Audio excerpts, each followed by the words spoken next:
Yeah.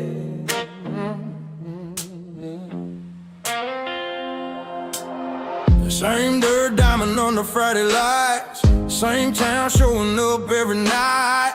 Names change, years roll by, but this game never said goodbye. From hand-me-down gloves to brand new dreams, every era left something in these seams. You don't replace what built this ground, you stand on it and play it loud. If this field could talk, it'd tell you all. Every pitch matters in this town. This is Decatur, this is how we play. 9 innings, no shortcuts, earn it every day. Stand up, let it ring, from the bleachers to the wallers. This town plays ball with the Decatur Bean Ballers.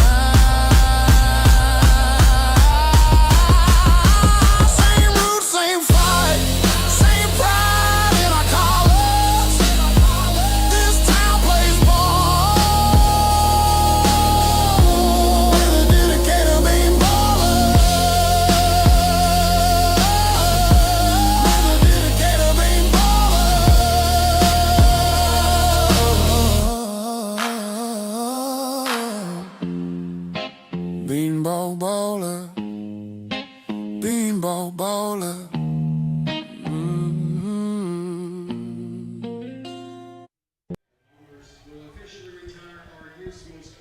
Welcome into the historic League Stadium here in Huntingburg, Indiana. It's a beautiful day for baseball. The fourth game of this four-game set between the Dubois County Bombers and the visiting Decatur Bean Ballers. You're listening to the official YouTube channel of the Decatur Bean Ballers. Hoping to get a win in this one. I'm Daniel Herzog alongside my broadcast partner, Truman Griessel.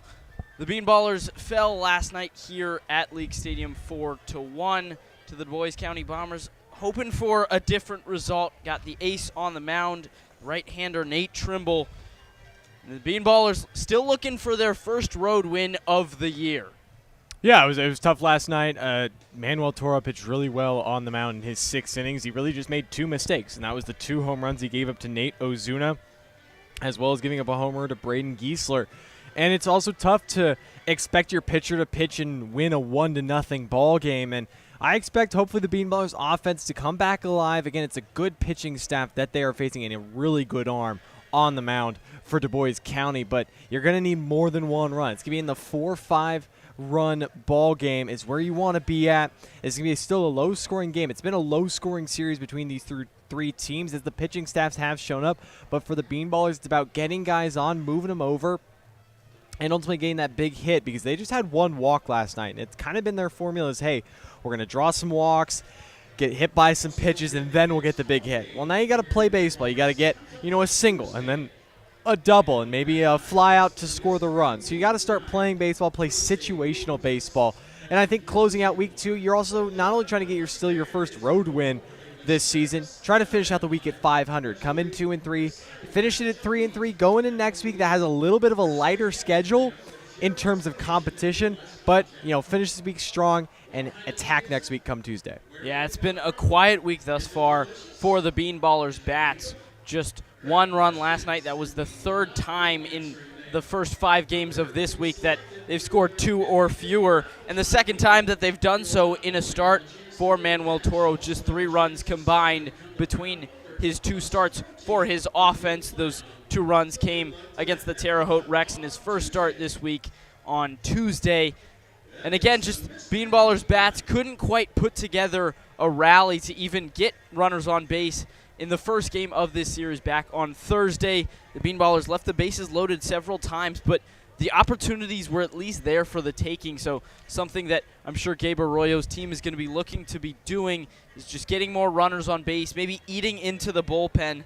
As last night, Isaac Wagner, the righty on the mound for Dubois County, went 7 innings, the 2nd time in the first 3 games of this series that a Bombers starter had gone that length. So something that I'm sure Gabe Arroyo has talked about is just being a little more patient at the plate, walking. There were few walks last night for the Bean Ballers bats, and that's something they were known for in the first week here in the Prospect League.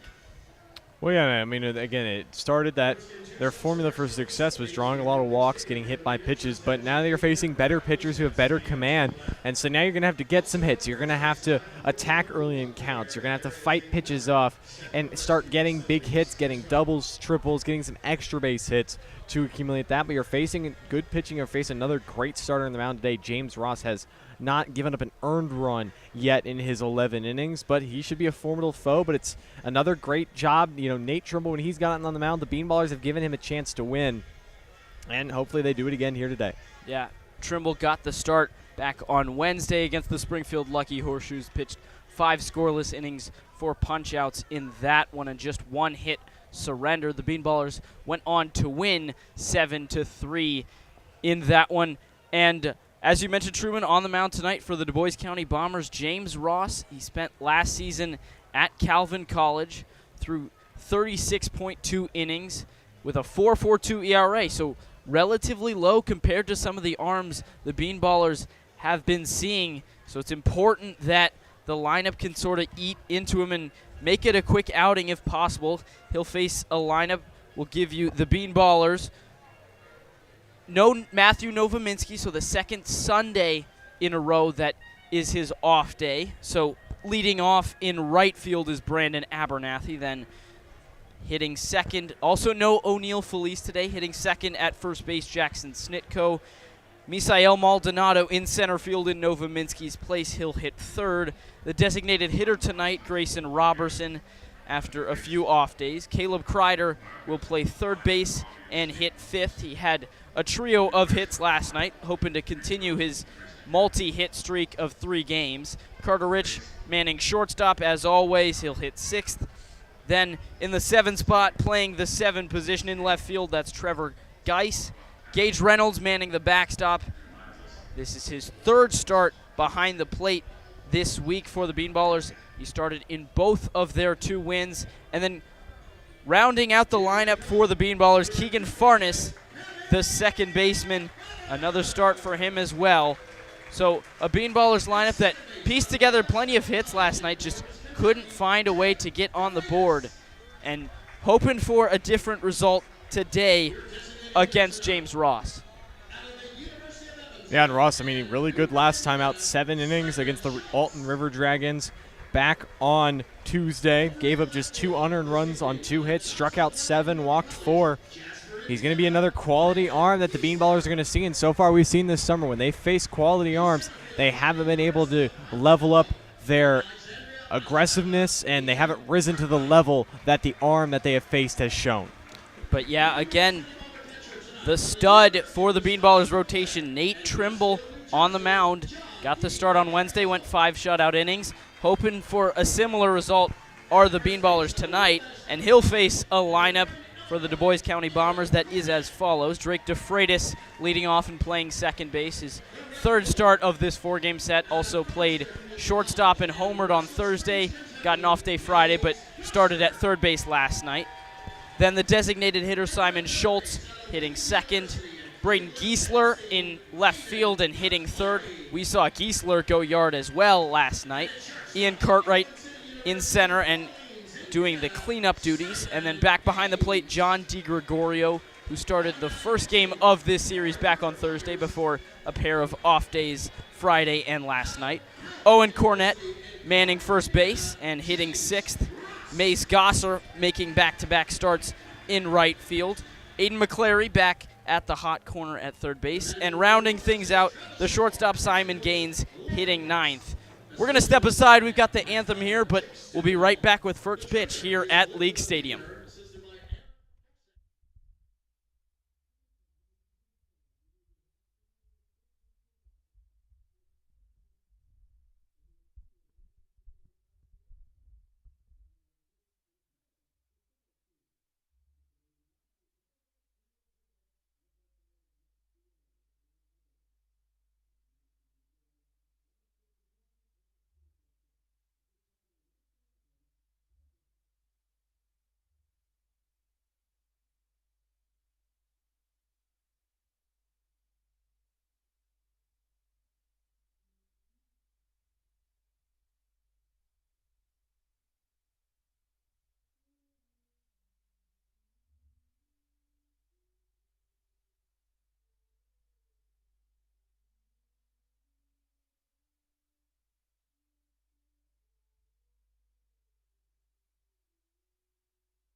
Back here at League Stadium in southern Indiana, here in Huntingburg.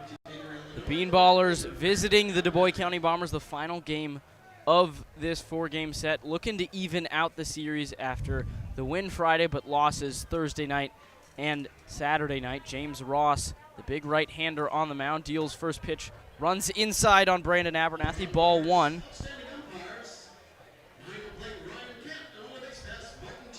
It's a hot one here in Huntingburg, 87 degrees, just 5-mile-an-hour winds. Is that one also upstairs? 2-0 quickly, Abernathy ahead in the count.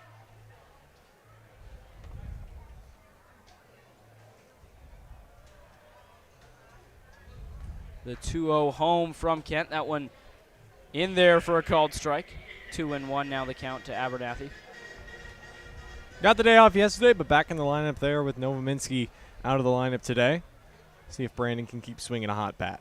The 2-1 home to him. He fouls that one off. Count even at 2-2.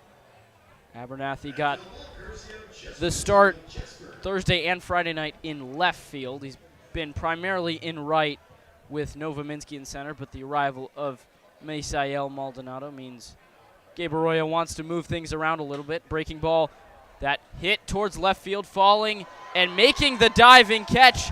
Instead now ruled a base hit. They say it hit the ground before Griessel grabbed it. The Bombers don't agree with it. They thought he got that before it hit the ground, but it's a leadoff double for Brandon Abernathy. Yeah, it was a nice piece of hitting out in front of the breaking ball, but looped it down the left field line. Griessel gave it a good look, but it's hard to say because it was kind of the home plate umpire who made that ruling as well as the field umpire. They both agreed that he did smother and trap the ball instead of catching it, kind of slid on a backhand instead of getting under it. And I think that's the right call. It's a nice start for the Bean Ballers. So Truman, we talked about the Bean Ballers not making opportunities for themselves. Now runner in scoring position, nobody out to start the game. Breaking ball, that one runs upstairs to Jackson Snitko.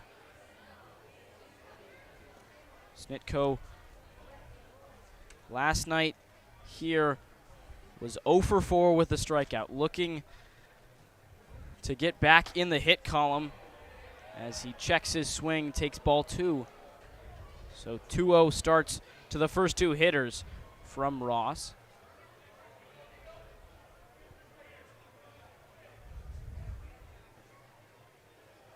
Snitko 7 RBIs as he lines this one up the middle. A bad jump from Abernathy. He is still getting the way from Arroyo. The throw coming into the plate is not in time, and scoring standing up is Brandon Abernathy. And with nobody out here in the first, Jackson Snitko gets the Bean Ballers on the board.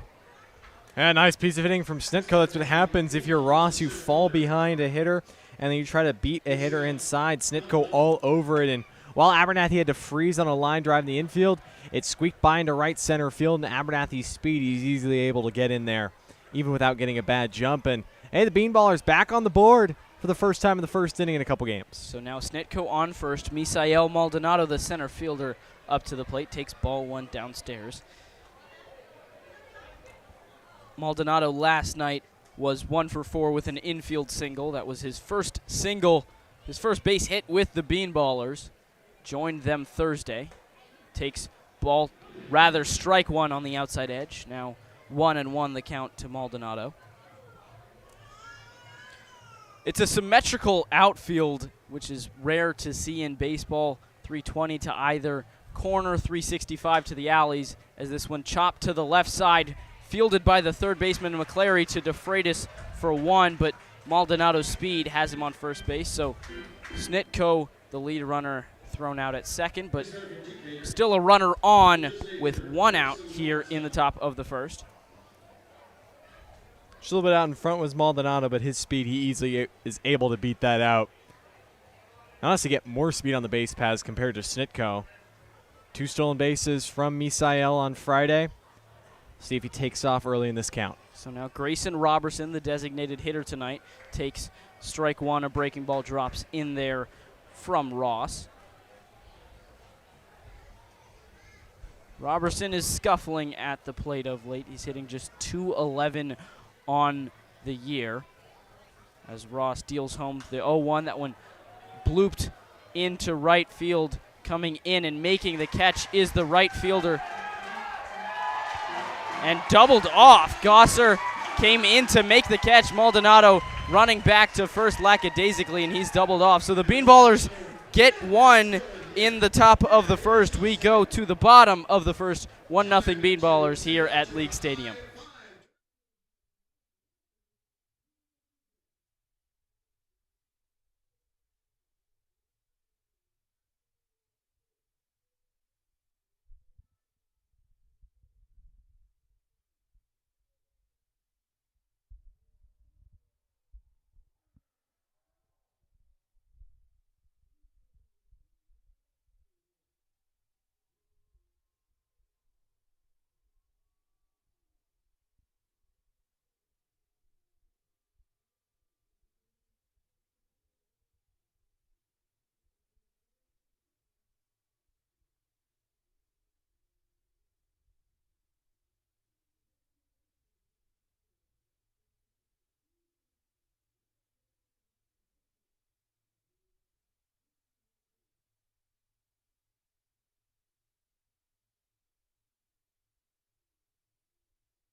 Nate Trimble on the mound, the Bean Ballers ace, fresh off a 5-inning shutout and victory his last time up against the Springfield Lucky Horseshoes on Wednesday.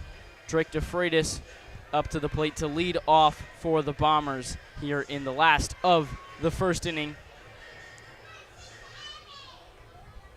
DeFreitas homered back on Thursday against the Bean Ballers to get the scoring started. A 2-run job the opposite way. Takes ball one in the dirt from Trimble. He's got a lot of power the opposite way. Now in the leadoff spot, trying to jumpstart this Bomber offense that scored in 4 innings, but just 1 run in each of those 4 innings. That next pitch also in the dirt, blocked by Reynolds. 2-0 quickly ahead of Trimble. Is uniforms. They've got hats with a green panel and navy blue backs and navy blue bills. As that one blooped out to right, not having to range over far, is Abernathy to make the catch. So a quick out, number 1 for Trimble after falling behind to DeFreitas. Yeah, Trimble just had 2 walks his last time out on Wednesday against the Lucky Shoes. Only allowed 1 hit, so he did a good job peppering the zone. Only collected 4 strikeouts, but he used his defense well. And this is a defense for the Bean Ballers, second in the Prospect League and a .970 fielding percentage. Jackson, Snitko, Keegan, Farnes, Carter Rich, Caleb Kreider around the infield, and then Abernathy, Maldonado, and Trevor Geis in the outfield right to left. Trimble gets ahead of Simon Schultz, the designated hitter. Schultz spent last season at Evansville and is rocking a purple helmet. The purple ace is the 0-1 home. That one tapped foul again, 0-2 now. Meanwhile, the Bombers in powder blue uniforms with red piping along the sides, big red numbers on the back, stirrup socks, red on top of white. 0-2 ahead of Schultz, the pitch home. That one grounded foul just left of the third base bag.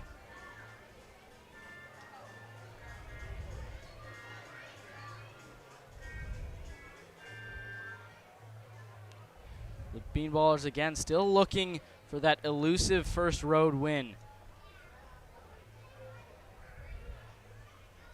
0-4 on the road thus far. The pitch home, that one fouled off to the left and out of play. Kreider gave it a good chase, but was beyond his reach. So still 0-2. Trimble ahead of Schultz, looking for his first strikeout. Struck out 4 against the Lucky Horseshoes on Wednesday. Has 6 strikeouts overall on the season through 13 innings. That one misses away.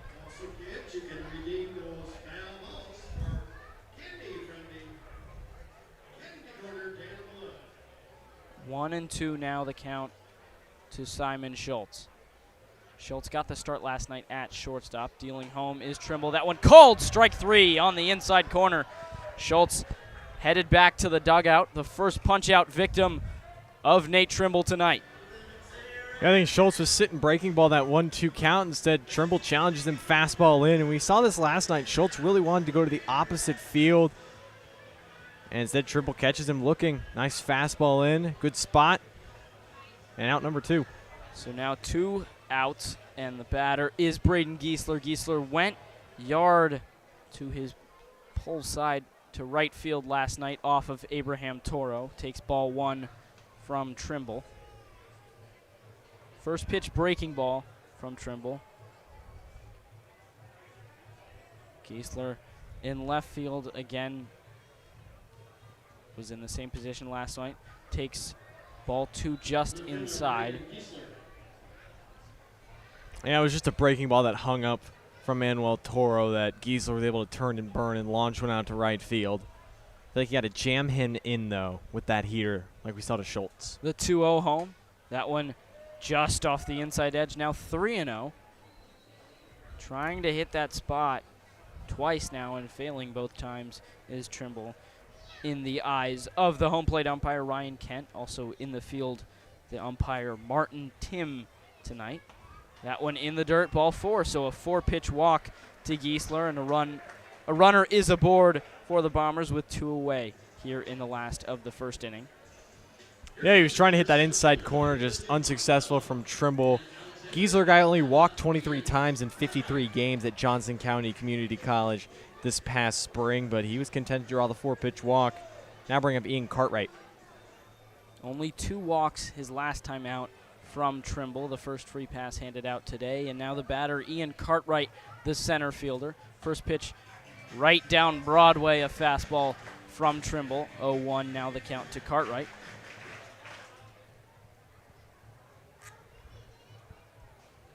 Cartwright singled his first time up last night, stole a base, came around to score the first run of the game for the Bombers. The 0-1 home from Trimble. That one lined over to right field, ranging over and making the catch for out number 3 is Abernathy.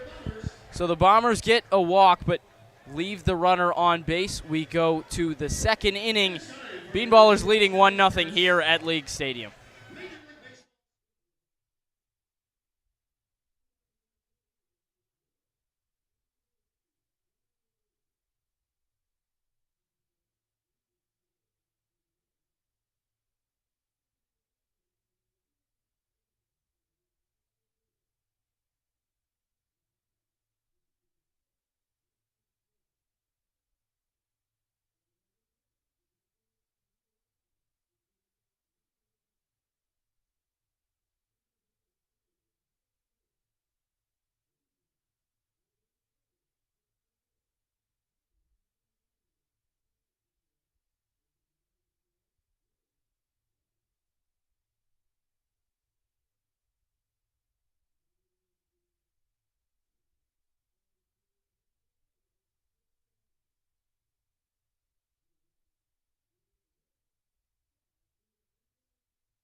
One nothing Bean Ballers set to start the top of the second inning here at League Stadium. The Bean Ballers got on the board by way of a double from Brandon Abernathy to lead things off. Abernathy then scored on a single from Jackson Snitko, but after that, Misael Maldonado grounded into a fielder's choice, and then Maldonado was doubled up on a fly out from Grayson Robertson, which ended the Bean Ballers' half of the first inning. Now Caleb Kreider up to the plate, takes breaking ball for strike one from James Ross on for his second inning of work. Yeah, for Maldonado, it was just one of those weird plays that you don't expect Gosser to come up firing, but he just caught Maldonado sleeping, and that's just one to learn from as a young ball player in Misael. Breaking ball, that one just above the zone from Ross. 1-1 now the count to Kreider. It sure seemed like you're typically told only go as far as you can get back from, and Maldonado didn't necessarily range very far, but wasn't in a hurry to get back to the bag also, and thus was doubled up, which ended the Bean Ballers' time in the first. But now Kreider in a 2-1 count. Kreider 3 singles last night. That one home, fouled off to the right. 2-2 now the count on the Bean Ballers' third baseman.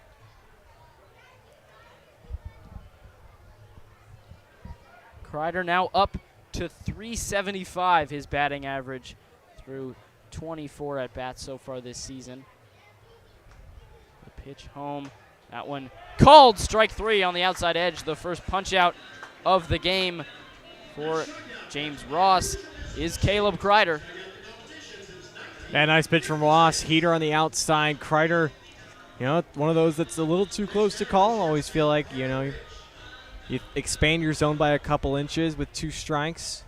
But it's a nice dot from Ross. So now Carter Rich, the shortstop, up to the plate for the Bean Ballers. Breaking ball spiked from Ross. Ball 1 to Rich.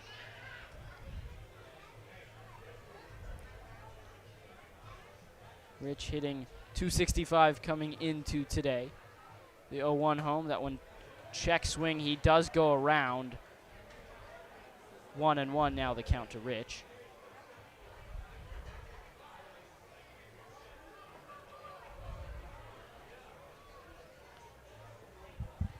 The 1-1 home from Ross. Breaking ball. That one grounded to short. Gaines has it. Tosses to first to retire Rich. So now 2 away quickly here in the top of the second. Just pitch low in the zone from Ross. Rich not able to get under it. Such a hard ground ball. But this grass in the infield here at League Stadium does slow the ball down considerably. So we might see a few infield singles from a few players. We saw a few last night.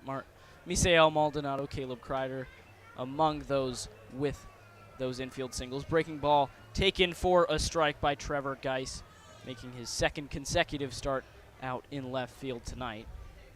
The 0-1 quickly from Ross. That one a fastball on the outside corner, strike 2.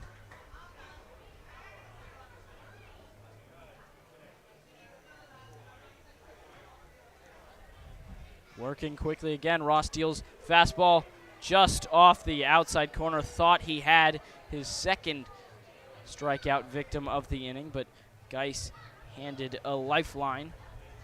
1-2. The 1-2 home. Breaking ball. That one looped off the bat of Geiss, falling into left field for a base hit.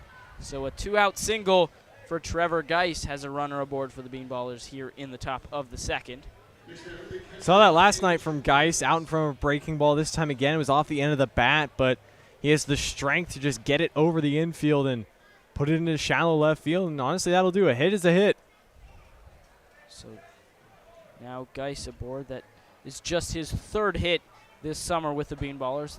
That'll bring up Gage Reynolds, the catcher. Swings and misses the first pitch he sees.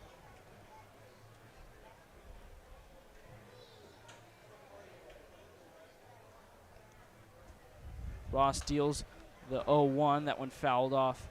0-2 quickly, the count to Reynolds. Reynolds a small sample size, just 11 at-bats thus far, but he does have 4 hits. Good for a .364 batting average. 0-2, the count now to him, dealing home. A late swing and a miss So the Bean Ballers get a 2-out single from Trevor Geis, but strike out twice. We go to the bottom of the second inning, 1-0 the Decatur lead here at League Stadium.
One nothing the Bean Ballers lead, set to start the bottom of the second inning here at League Stadium.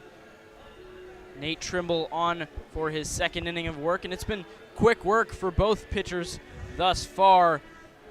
Just one more than the minimum in the first inning for Trimble, and just one more than the minimum in either inning for James Ross.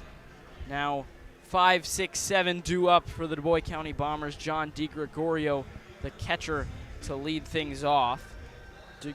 The Bean Ballers saw DiGregorio last on the start of this series Thursday night. He went 2 for 4 with a single and a double in that one. Was then pinch ran for by Nate Dunphy and relieved at catcher by Hunter Ree, but now up to the plate comes DiGregorio.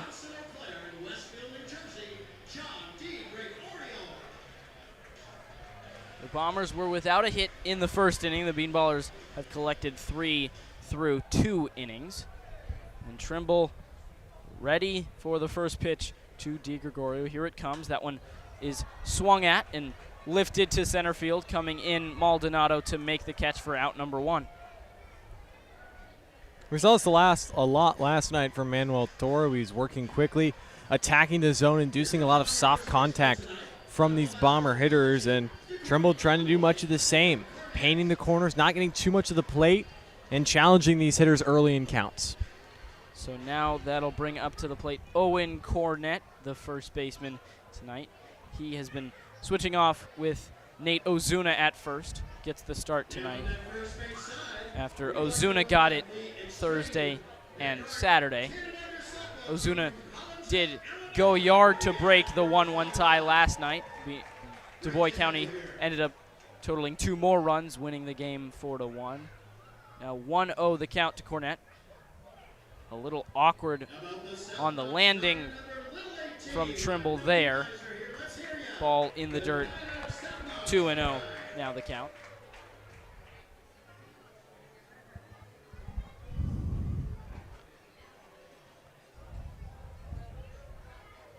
Trimble only from the stretch, no windup for him. Deals that one lined into right center field for the first base hit for the Dubois County Bombers. Maldonado ranges over to pick it up, but aboard is Cornett with a 1-out single here in the last of the second. That's just what happens when you fall behind in the count. If you're Trimble, you have to go kind of right at Cornett. You can't play to your strengths, and Cornett just a good piece of hitting, solid wood on that.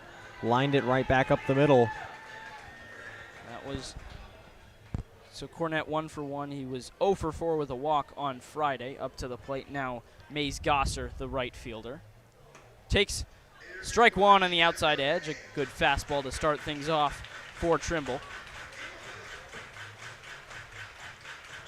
Gosser did not appear in either game at Workman Family Baseball Field Thursday or Friday, but got the start in right field last night and does the same today. Fouls this one off. 0-2 now the count to Gosser.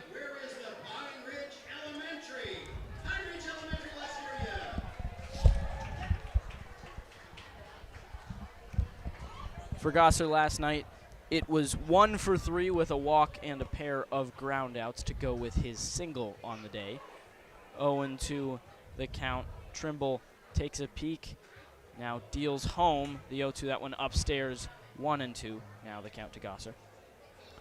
Trimble will mix in the slide step with his regular leg kick, but this Dubois County side, just 22 stolen bases on the season, 11th in the Prospect League, so they're not a team that runs very often.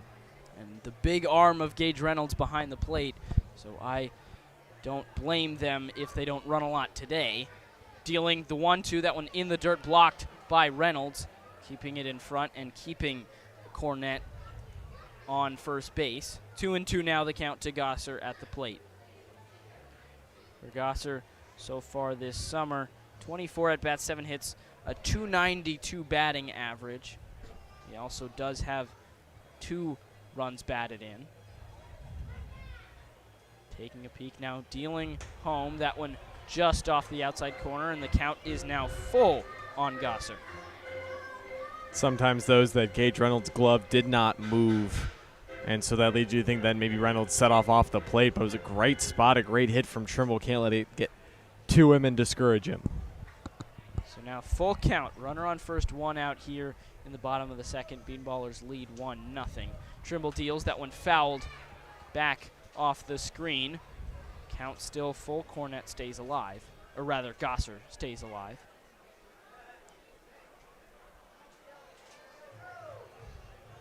Gosser already credited with an outfield assist, doubling off Misael Maldonado back in the top of the first inning. Trying to do some damage here in the bottom of the second. Full count pitch from Trimble. That one in the dirt. A stop by Reynolds, but nonetheless, moving over to second goes Cornett, and Mays Gosser with a 1-out walk. That was a good fight from Gosser. Fouled off some tough pitches, had a great sense of the plate. Now if you're Trimble, your first real jam you find yourself in tonight. Now up to the plate, Aiden McClary, already 7 runs batted in, the second most in this lineup for the Dubois County Bombers. Hoping to bring another one in, or possibly 2. He's got runners on first and second with 1 out. Trimble dealing home. The first one, that one downstairs for ball 1.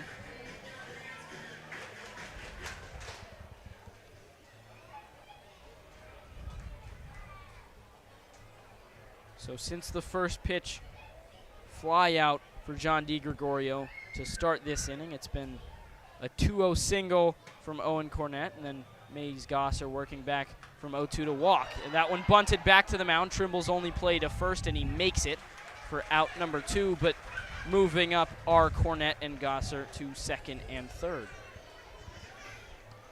Yeah, just a poor bunt there from McClary right back to Trimble. Got to get the barrel more square and push that down the third base line. When you have a runner at second and you're bunting, you want to go towards third because the third baseman has to hold. And if it's hard at him, he'll come get it. But the pitcher is covering the third base line on a bunt like that. But just a poor bunt. But Trimble lucks in and gets out number 2. Instead, it was just on one bounce right back to the mound. Trimble making the only play he had. Now just a pitch away from getting out of it. The first pitch in the dirt to Simon Gaines. Blocked again by Reynolds.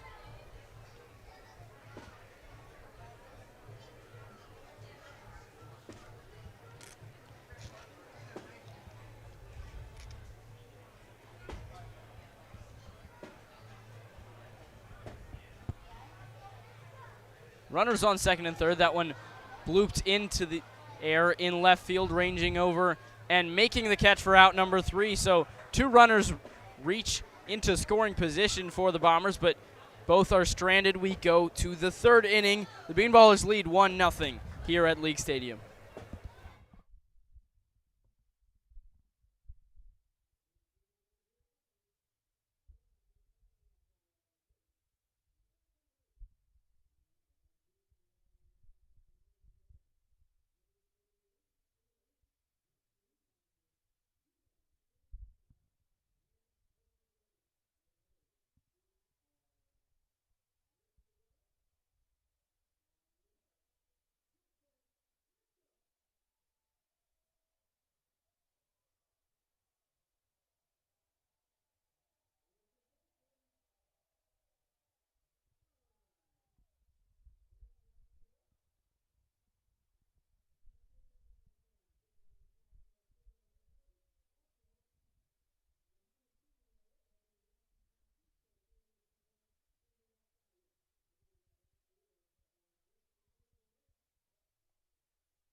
Keegan Farnes, Brandon Abernathy, and Jackson Snitko do up here for the Bean Ballers in the top half of the third. Still leading by just one run, 1-0. And if things hold true, Daniel, the team that has scored first in all previous 3 games of this series has gone on to win the game.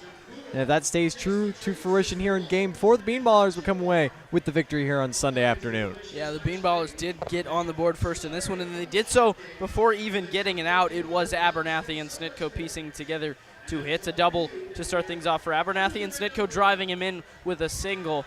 They'll both be due up in this inning, hoping to put more on the board for Decatur.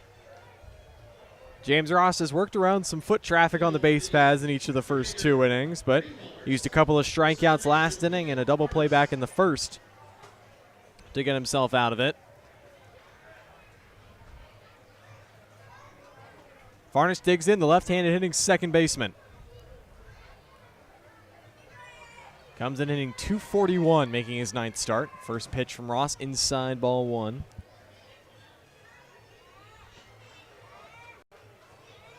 Farnes, originally from Joliet, Illinois, comes to Decatur by way of Quincy University. 1-0, rolled over towards the first base side, and foul. Chose to come play for the Decatur Bean Ballers instead of staying in Quincy and playing for the Quincy Doggy Paddlers.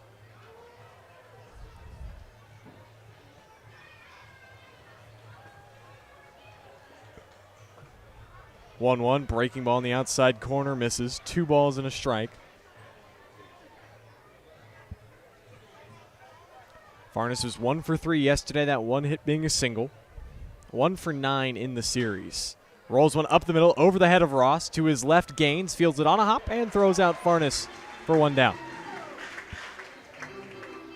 Great play there by Gaines. That one just an awkward play. The middle infielders converging, and Gaines, it leads him right to first base, but he's got to make that throw quickly, and he does so on the run to get the speedy Farnes. Now Brandon Abernathy digs in. Ripped a double down the left field line. Braden Griessel gave a great sliding attempt at it, but not able to come up with it in the first. His first pitch breaking ball is way outside for ball 1. Was a confusing play as the Bombers' body language in the field thought that Griessel, in fact, did catch it, or at least tried to play it off as a catch. 1-0 from Ross. Fastball in there, strike 1. Abernathy just kept on running, though, and he cruised into second base. No replay review here in the Prospect League, and call in the field from the umpires was that it was a fair ball. 1-1, fastball at the knees for strike 2. And that's also something I can trust if both Ryan Kent, the home plate umpire, and Martin Tim, the field umpire, are in agreement that it was in fact a trap and not a catch. 1-2 from Ross. Laced out towards right center. Gosser to his right and snags it on the run for out number 2. Yeah, Abernathy, a nice piece of hitting here, putting that one in play to right center, but just Gosser, not a far run for him, and it just hangs up there, as balls have seemed to do here at League Stadium. Jackson Snitko digs into the left-handed batter's box. He's driven in the only runs so far this evening. He was on his team-leading 12th hit of the summer. Fastball ranges upstairs, ball 1. There's also his 8th RBI, second on the team, trailing O'Neal Feliz, who has 11 up to this point, but he got the day off today. Ross out of the stretch to the 1-0. Swing and a miss from Snitko.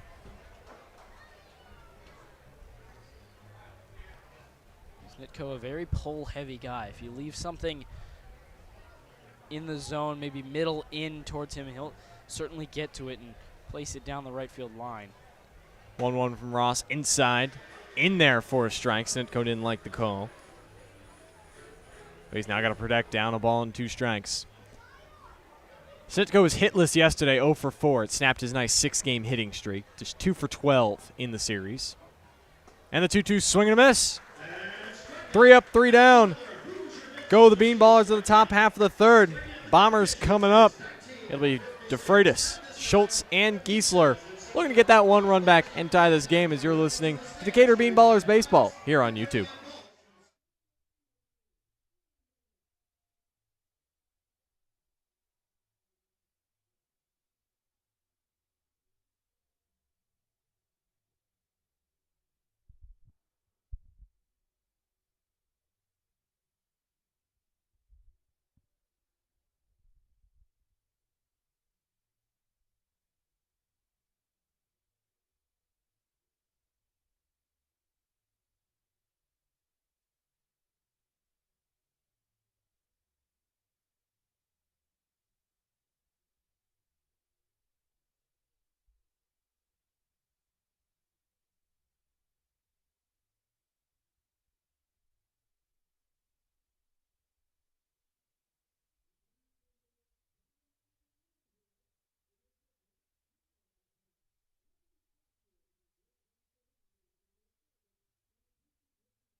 Top of the order for the Dubois County Bombers facing Nate Trimble, who worked around some foot traffic last inning, allowed a single and a walk, but got a ground out and then a fly out to end the second. Bombers trail 1-0, and well, we've seen the power showcased in this series, Daniel, and the wind. Basically, at a standstill. It was blowing in from left at the beginning of this game, but the flag out in left field has settled down. We'll see if any bombs are hit today, and the Bombers trying to live up to their name. Yeah, it's hot and humid here at League Stadium.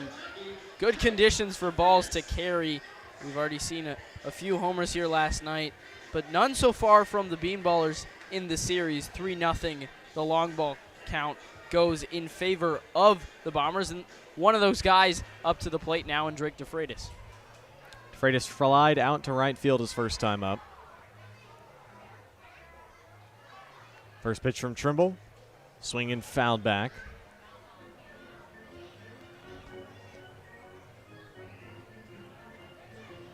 For DeFreitas, making his fourth start of the summer, his third in the series. He's 1 for 7 coming into this one, has drawn a pair of walks. One from Trimble, bounces it in front of the plate.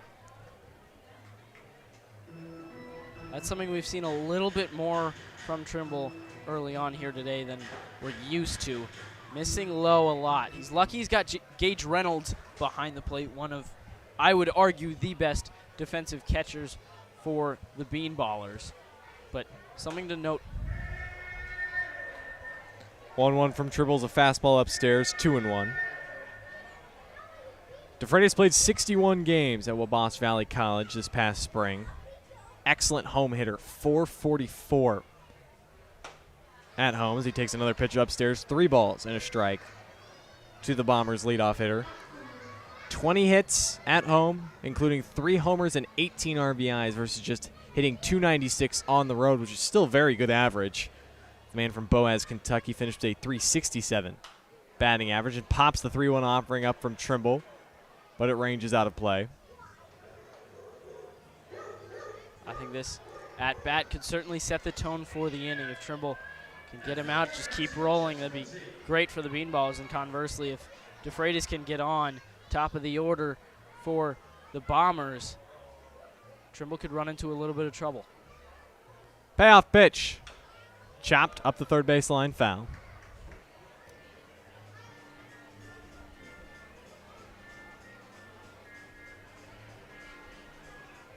DeFreitas overall had 66 hits at Wabash Valley College. Just 3 up to this point here in the summer, including that aforementioned one that was the home run back on Thursday in Decatur. Another payoff pitch. Swing and a miss. Trimble gets DeFreitas swinging. Second strikeout of the evening for Nate Trimble. Yeah, we've talked about it a lot, Truman, when mentioning DeFreitas. We see him hit the ball the other way a lot. When you can allow him to get his hands extended, maybe a fastball on the outside edge or maybe a breaking ball, he can get you into a little bit of trouble. That one, Trimble, fastball right inside on the hands And swinging behind it is DeFreitas. Power versus power. And Trimble got the better of him. His first pitch to Simon Schultz is a breaking ball. Took some off it and it swung over the top of. Schultz got caught looking his first time up, and he's also being a part of one of the many gimmicks here at the Dubois County Bombers in League Stadium, the black tie batter of the game. Schultz now donning a black blazer, white collared shirt, and black bow tie. It's the 0-1 offerings outside. Now, last night it was Hudson Allen who's, when he was the black tie batter of the game, singled off the first pitch from Manuel Toro. So first pitch breaking ball from Trimble. Might have been trying to catch him off guard. 1-1, breaking ball in the outside corner, but it misses 2 balls and a strike.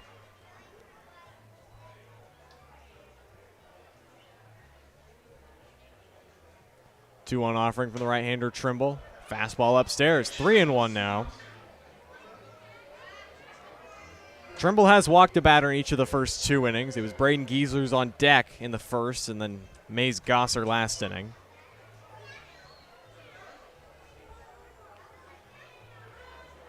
3-1 offering. Fouled back. And the first 2 hitters now here in the third for the Bombers have gone full against Nate Trimble. Yeah, Schultz upset with himself with that one. He thought he could do more with the fastball he got, just a little bit behind it, served it foul to left field. Payoff pitch. In there, called strike 3, almost the same exact spot that Trimble caught Schultz looking in the first. Yeah, 3 punch outs already for Trimble through 2 2/3, 2 in this inning. It seems like he's getting into a little bit of a flow, and he's not fazed by a full count. We talked about just 2 walks his last time out. Already 2 walks today, but he's willing to challenge a hitter 3-2. Now the man from just up the road in Jasper, Indiana, Braden Giesler, the first pitch to him, hits him on that right quad, and he'll head it down to first base for the second time today. Giesler now still 0 for 0 on the day. He walked in the first, now hit by a pitch. That one just yanked a little bit, might have overcooked it a little bit from Nate Trimble. Now we'll have to deal with a base runner, which he's dealt with so far in the first 2 innings. Almost the same exact situation as the first. Got DeFreitas and Schultz. Put Giesler on via the free pass, and now Ian Cartwright digs in with a man on 2 outs. First pitch to him, in there for a strike. Cartwright lined out to right field back in the first. Comes in riding a 5-game hitting streak. He was 2 for 4 on Thursday, and then 1 for 4 last night. 3 hits in the series off Bean Baller pitching. The 0-1, fastball low.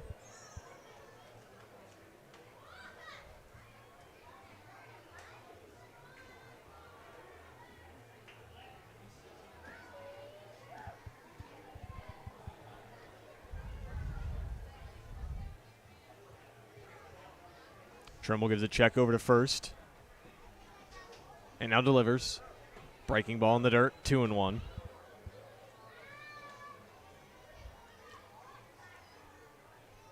Cartwright has spent his first 2 years of college ball at the University of Montevallo. This past season hit just above 300, 301 with 50 hits, including 4 home runs and 23 RBIs.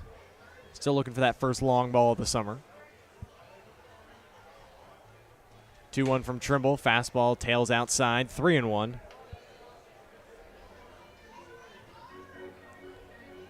Trimble's command a little off-keeter. Here to begin his 3rd inning of work. 3rd hitter he's gone to a 3-ball count with.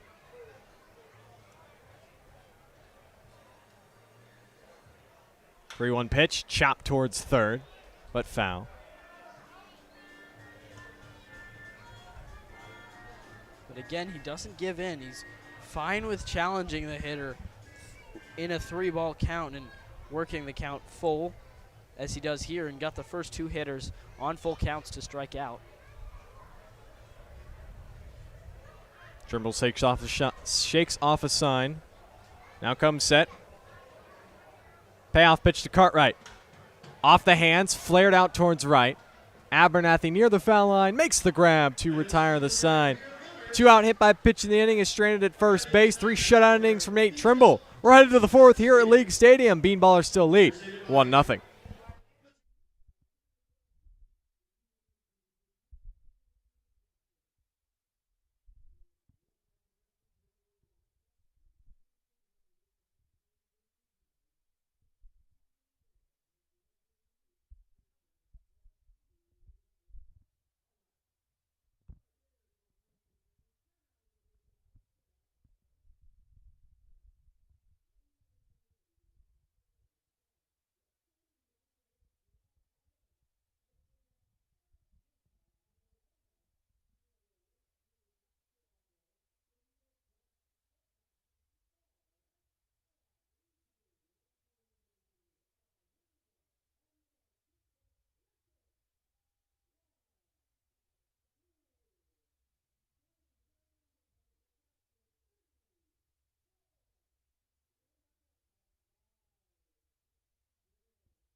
Heart of the order due up here for your Decatur Bean Ballers. Top half of the fourth, Misael Maldonado, Grayson Robertson, and Caleb Kreider still facing James Ross, who has really settled in after those 2 hits to start the game. He's yielded just 1 hit since then. Yeah, and that was to Trevor Geiss after he thought he had strike 3 on the pitch prior to the base hit for Geiss. But 3 punch-outs since that first inning. The Bean Ballers have been a little off-kilter since those first 2 hits from Abernathy and Snitko, especially with no Novominsky and Felice in the lineup today for the Bean Ballers. Maldonado reached back in the first inning on a fielder's choice ground ball to third before being doubled off on a fly ball to right. First pitch from Ross, breaking ball bounces in front of the plate for ball 1. Maldonado collected his first hit in a Bean Ballers uniform last night. It was an infield single. Now he's 1 for 9, playing in his 4th game in the green and white. 1-0 from Ross, breaking ball, popped up towards left. Griessel comes in a few steps, 1 down.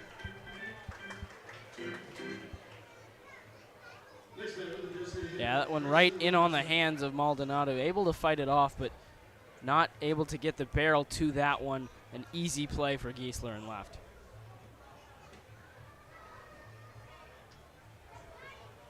Grayson Robertson now digs in for the second time against Ross. He's just making his 2nd start of the week. He started on Tuesday up in Terre Haute, 0 for 4 against the Rex. First pitch breaking balls inside. Then did not play against the Springfield Lucky Horseshoes. Made a pinch hit appearance Thursday, but went 0 for 1. Then did not play Friday or Saturday. 1-0 offerings downstairs, 2-0. For Robertson, he comes hitting just .211. 4 hits in 19 at-bats. Flied into a double play back in the first. 2-0's ground to the right side. On a couple hops, DeFreitas has it. And a quick 2 down for James Ross. Yeah, it's been a struggle at the plate for Robertson of late, and that's the reason why. In batting practice, you see a lot of screaming line drives off of his bat, but in the games, it seemed like a lot of maybe hard contact, but on the ground, especially to the middle of the infield. If he can find the barrel again, I think that'll serve him well. Caleb Kreider takes the first pitch strike in his 2nd at-bat. He got caught looking back in the 2nd on a nice fastball that had some arm side run, backdoor fastball. The first of 3 strikeouts that James Ross has accumulated up to this point. The 0-1 line down the left field line, but foul. 0-2 now as James Ross is 1 strike away from working back-to-back 1-2-3 innings. He's swinging a hot bat, though, is Kreider. 7 hits already in this series of his 9 on the season. The 0-2 upstairs. And again, kind of expected a pitcher's duel here in this one. The Dubois County Bombers, team ERA of 4.09, second in the Prospect League. Bean Ballers 5.23, ERA 8th. So two of the better pitching staffs in the league as the 1-2 is grounded foul outside of third. Kreider stays alive for now. The Bean Ballers as a whole 8th in ERA, but Nate Trimble just 1.42 coming into today through 12 2/3. 1-2 again is fouled straight back. Kreider comes in swinging the hottest bat on the Bean Ballers side. A 4-game hitting streak, including 3 straight multi-hit games. Over the course of this entire series, he has 7 hits over 11 at-bats. 1-2 again. Swing and a miss. Kreider goes down swinging. Strikes out for the second time against Ross, and it's another 1-2-3 inning for the righty. Head to the home half of the 4th. Bombers are still chasing 1.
Bean Ballers came into this one with a record of 4-7 on the season, chasing the Dubois County Bombers 7-4. Danville Dans still lead the Central Division here in the Eastern Conference of the Prospect League, 7-3, as their game yesterday was rained out. Bombers just a half game behind at 7-4. Springfield Lucky Horseshoes had a nice stretch as of late. After starting slow, they are now 5-6. And you've got the Bean Ballers and the Rex, bottom of the Central Division, at 4-7. But the Bean Ballers can get a win, first road win of the season, and also finish off the week at 500, 3-3 before going into next week. Springfield, that means they haven't lost since playing the Bean Ballers. Is that a coincidence, Truman? Well, they will face each other twice more coming up this week. Thursday back in Decatur before Friday headed the 45-minute drive west to Robin Roberts Stadium. For the first time, Springfield will look to protect home field in the duel on I-72. But for now, the Bean Ballers are focused on winning this one. John DeGregorio leads off, and he's first pitch hacking. Lines one into right center field, and it's down for a hit. Maldonado cuts it off before it gets to the wall, but DeGregorio's chugging into second base and sliding feet first with a leadoff double.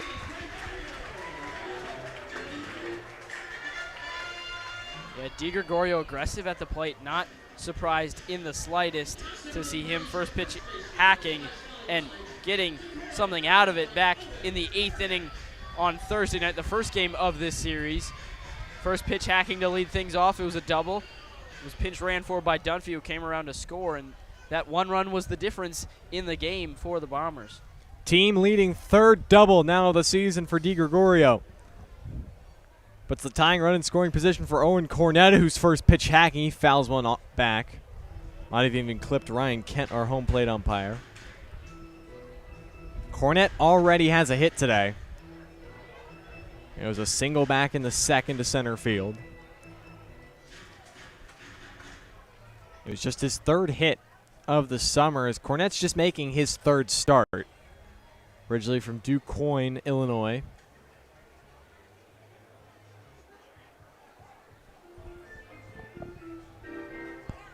Teammates with Drake DeFreitas at Wabash Valley College. He played in 40 games, hit .253 this past spring. It's his second start of this 4-game series between the Bean Ballers and the Bombers. He started back on Friday in Decatur, went 0 for 4 with a walk drawn, but also struck out 3 times. Left-hander digs back in after the slight break.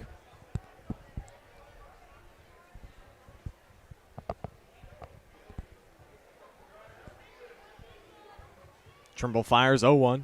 Swing and a miss over the top of breaking ball. I like the breaking ball there from Trimble. 0-1. You already see Cornett is aggressive at the plate. Swung first pitch and has the only other hit on the day for Dubois County. So changing up the speed with him a little bit, catching him out of front. 0-2 from Trimble, another breaking ball, but this time Cornett's able to foul it off. I think he might have gotten away with that one. That one hung a little bit off the arm of Trimble. Lucky that Cornett didn't do more with it. Cornett made his first start back on Wednesday against the Thrillbillies. Went 2 for 4, including a double. If he can double here, he'd trade places and score John DeGregorio. 0-2 again. Another breaking ball, fouled off himself. Stays alive for another pitch.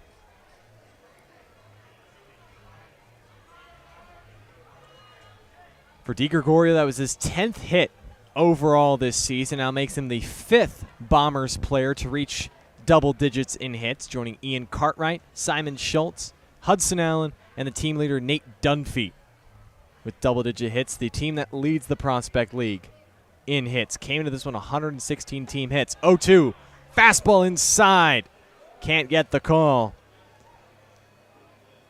Yeah, I like this sequence from Trimble. Got 3 straight breaking balls to Cornett, switching it up now, surprising him with a fastball right in on the hands. I'd go back to the fastball here, maybe elevate it a little bit. Seems Cornett good low in the zone, but struggles with stuff up high. 1-2 home. Breaking ball in the dirt, bounced off the chest of Gage Reynolds and away. And it allows DeGregorio to move 90 feet away on the wild pitch. Yeah, this is the first one that actually gets by Reynolds. And it just skipped in there too far in front of the plate. If it's too much of a hop, you can only do so much as a catcher to keep it in front. He tried to slide over and get it, but it clipped off the right side of his chest protector. Count is now even. 2 balls and 2 strikes. Another fastball. Another one fouled back from Cornett. Yeah, this is the point in the at-bat where the momentum continues to shift towards the batter. It was 0-2, now it's 2-2. He's fouled off a few pitches. He's seen a lot of what you have to show for. So Trimble in a tough spot here with Cornett. 2-2 again. Swing and a miss this time. Blows the heater by him. And Nate Trimble collects his 4th punch out. The one way to really flip that momentum in an instant is just catch him guessing, expecting the breaking ball, swinging behind the heater is Cornett. And there's a big out, number 1, with the tying run still 90 feet away. So now it'll be Mays Gosser. Chance to tie this game. Infield is back for the Bean Ballers. First pitch to Gosser upstairs, 1-0. Gosser drew a walk his first time he stepped in against Trimble. It was his 5th of the summer.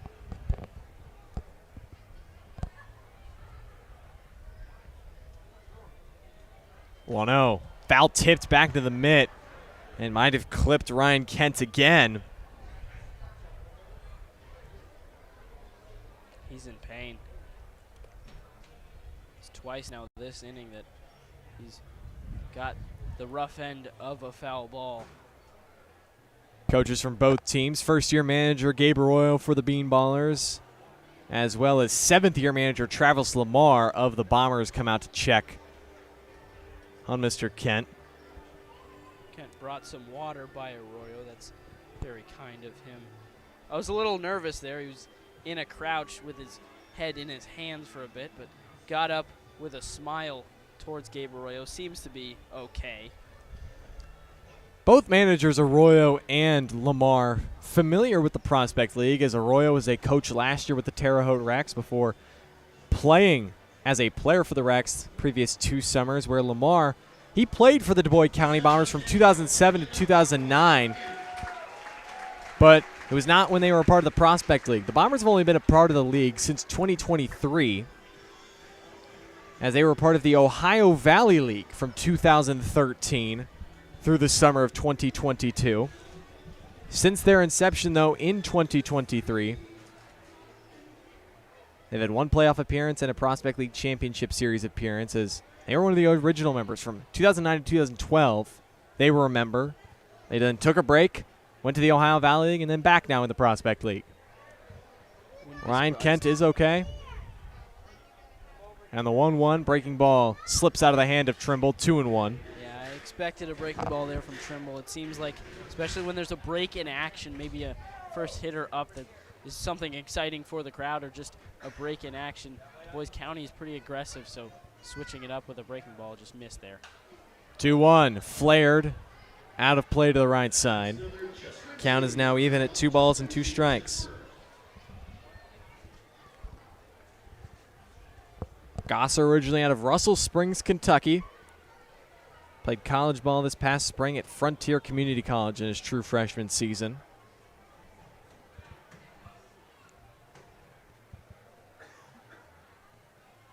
Two-two. Reaches out and pokes one foul, stays alive.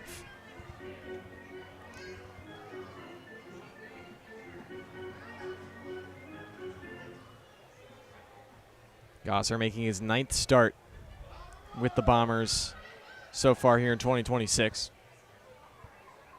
Another 2-2. In the dirt, blocked from Reynolds, but it gets through his legs. But DiGregorio stays put at third as the count goes full. Yeah, it got through Reynolds' legs there, but caught onto something, some part of his body that slowed it down. Didn't go all the way to the backstop, and wasn't a far run for Reynolds to collect it either. So staying put is DiGregorio.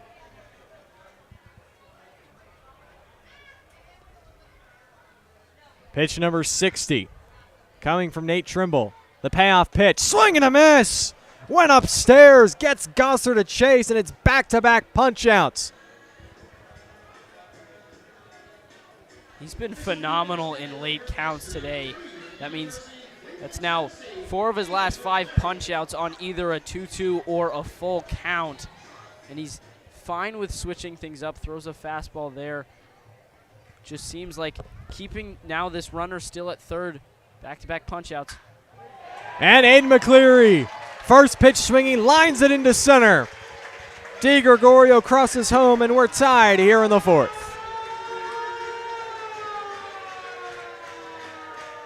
Yeah, again, when there's a chance for a big momentum swing, Dubois County jumping on first pitches. They're really aggressive. They know that first pitches, pitcher typically wants to start you off with something to get them ahead in the count, so something to hit, and it was something to hit. McCleary did just that, blasting it right back up the middle. 8th RBI now for McCleary, ties Simon Gaines and John DiGregorio for the team lead. It is Gaines who steps in. He's first pitch hacking, lines it to right, but Brandon Abernathy is there to retire the side. But a leadoff double comes around to score on the 2-out RBI single off the bat of Aiden McCleary. We're all knotted up at 1, headed to the 5th here from League Stadium in Huntingburg, Indiana.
All tied at 1 here at League Stadium. Back here with you, Daniel Herzog, Truman, Griessel. Set to start the 5th inning. The Dubois County Bombers tied it back in the 4th after Decatur scored in the 1st inning. It's 6-7-8 due up for the Bean Ballers. Carter Rich, Trevor Geiss, and Gage Reynolds.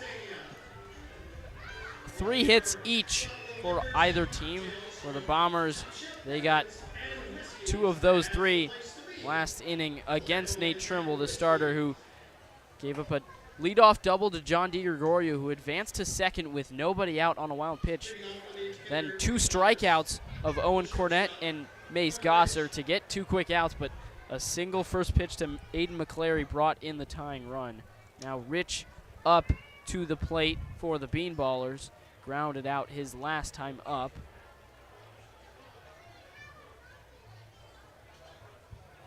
Still on the mound, James Ross, the big right-hander. Breaking ball, Rich is way ahead of, swinging at strike 1.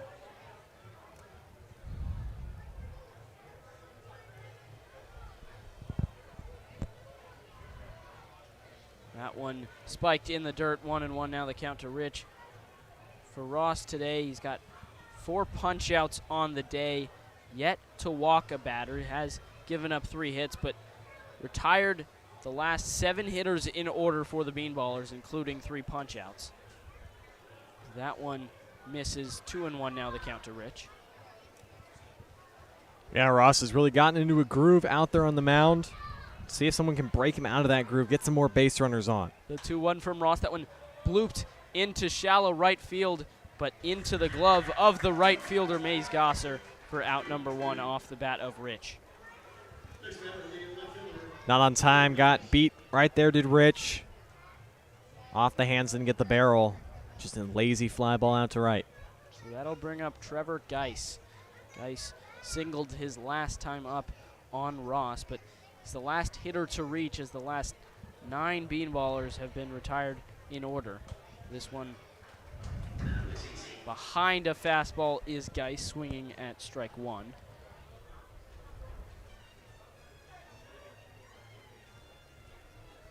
Rather, the last 8 Bean Ballers retired in order. That one lined left side and is through for a base hit, and Trevor Geiss is aboard with a single cut off by Braden Giesler. Holding to a single is Geiss, but 2 hits on the day already for the Bean Ballers left fielder, and they have a runner aboard with 1 out here in the 5th. Well, Trevor Geiss better relay whatever he's seen at the plate to the rest of this Bean Baller lineup, as he saw the breaking ball his first at-bat, lined it into left for a single. Got challenged fastball in, lined it into left for a single, on time with it, and now he's on with some speed. Now Gage Reynolds up to the plate, bloops this one, falling into shallow right. It falls, and trying to deke the runner was Drake DeFreitas, who wasn't able to get over to it, but pretended as if he would catch it to keep Geiss held to first base, but landed with plenty of time, and Geiss able to get over to second before Mace Gosser picked it up. So now back-to-back singles for the Bean Ballers, and their 9-hitter Keegan Farnes up to the plate, still 1 out here in the 5th. Yeah, you know, sometimes hits don't have to be pretty if you're Gage Reynolds. Up to the plate, Keegan Farnes. He grounded out his last time up to lead off the 3rd inning.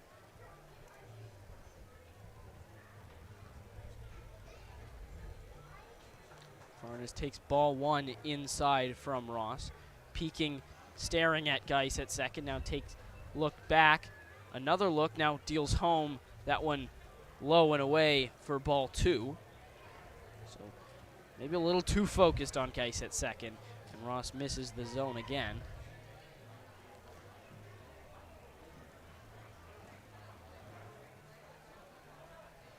The 2-0 home to Farnes. That one driven in the air, deep to right field. Back is the right fielder, and that one's off the top of the wall. Coming in to score is Geiss. Reynolds held up at third. It's an RBI double for Keegan Farnes, almost getting out of this one. He got no juice, Daniel. He got no juice. How that's not a homer? I mean, off the very top of the wall, I think Gabe Arroyo's going to come over and try to say that hit on top of the wall and bounce back, but Keegan Farnes got all of that one. Might need to do some more push-ups. Because how that ball did not leave the yard for a 3-run bomb, I do not know. Now, it's a double layer wall. There's a layer of bricks behind the wooden panels, and that one hit the bricks that just jut out a tiny bit above the panels, nearly leaving the yard just by mere inches. That one stays in the yard, but the Bean Ballers with runners in scoring position, still only one out. Top of the order now, Abernathy up to the plate. First pitch from Ross. That one swung on, grounded left side, through for a base hit. Into score is Reynolds. Farnes gets the stop sign at third base, but back-to-back RBI hits, and the Bean Ballers are in business, leading 3-1 here in the top of the fifth. That's just what I was saying in the open, Daniel. The Bean Ballers, I feel like they relied too much on getting walked, leading to their runs, but here in the fifth, it's hit, hit, hit, hit. It's really become a hit brigade, led to 2 runs. Runners down at the corners, and now if you're the Dubois County Bombers, better get that bullpen up and hot. Yeah, as we mentioned, nobody had reached since that single from Trevor Geiss back in the second, until Geiss came back around in the fifth. Hits a single with 1 out, and then Reynolds, a bloop single. Keegan Farnes nearly leaving the yard, an RBI double. And now Abernathy, an RBI single through the left side. Out to have a chat. Now Ross having a chat with his catcher DiGregorio as well as his pitching coach. There is a righty now up and throwing lightly in the Bombers bullpen, so possibly just giving him a little more time to warm up and check on his pitcher, as Ross now running into more trouble. Well, you got Jackson Snitko coming up, and he certainly is a double play candidate for the Bean Ballers. We saw it, game-ending double play on Thursday.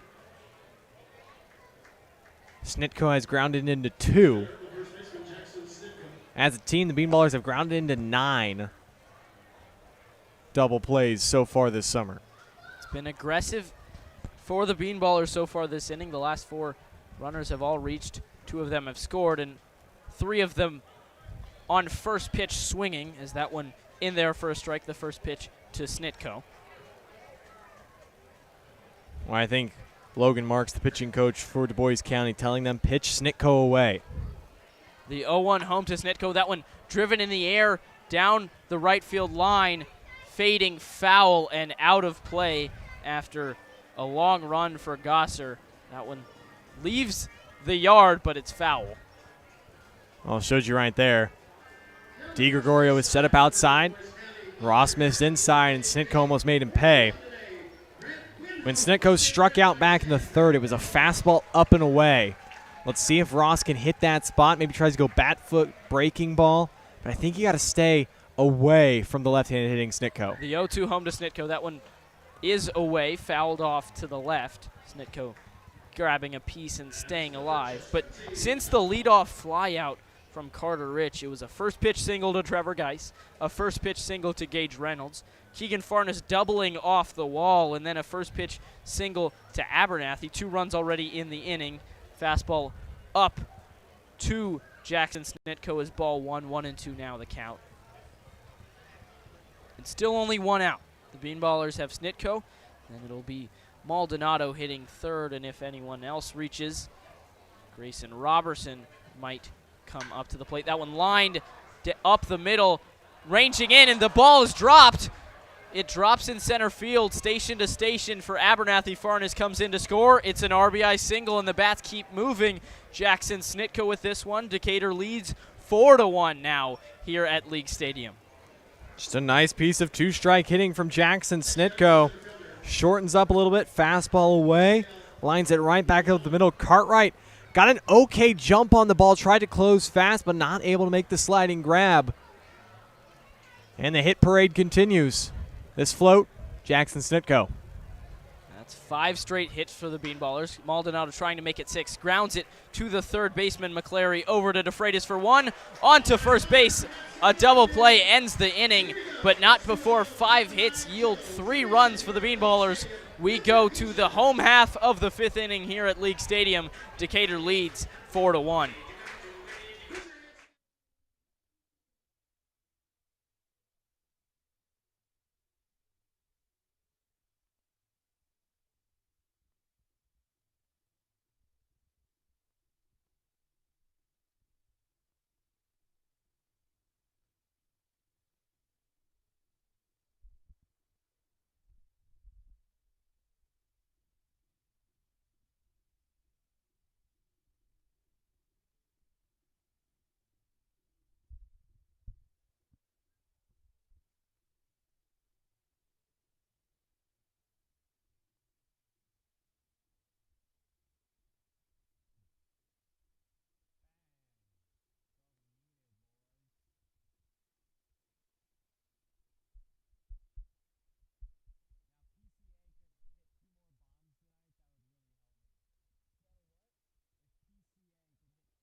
Yeah.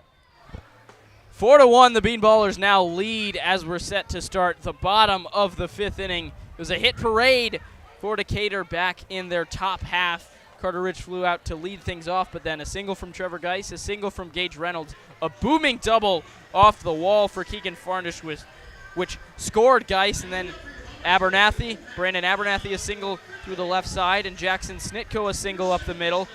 The Bean Ballers now in control, 4-1, with their starter Nate Trimble out for his 5th inning of work. Top of the order due up for the Bombers.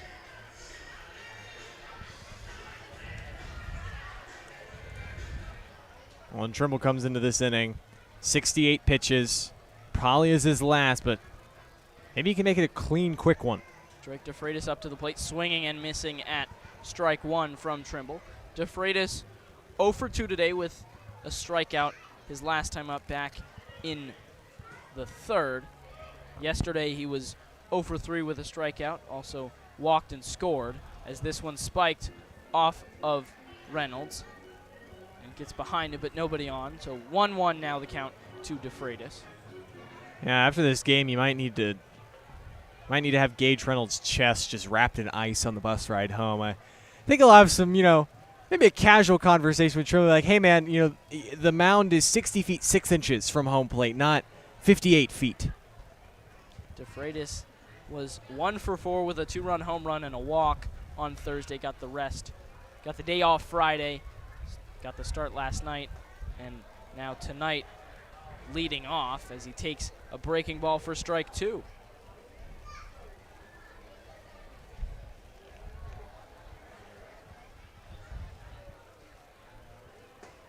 That one called, strike 3 on the outside edge. DeFreitas caught looking with this one, his 2nd strikeout of the day, and he is out number 1 here in the 5th. 6 strikeouts now for Nate Trimble, and we've seen the combination of the fastball. That time it's the breaking ball, front door breaking ball, knock, knock. Nah, just looking.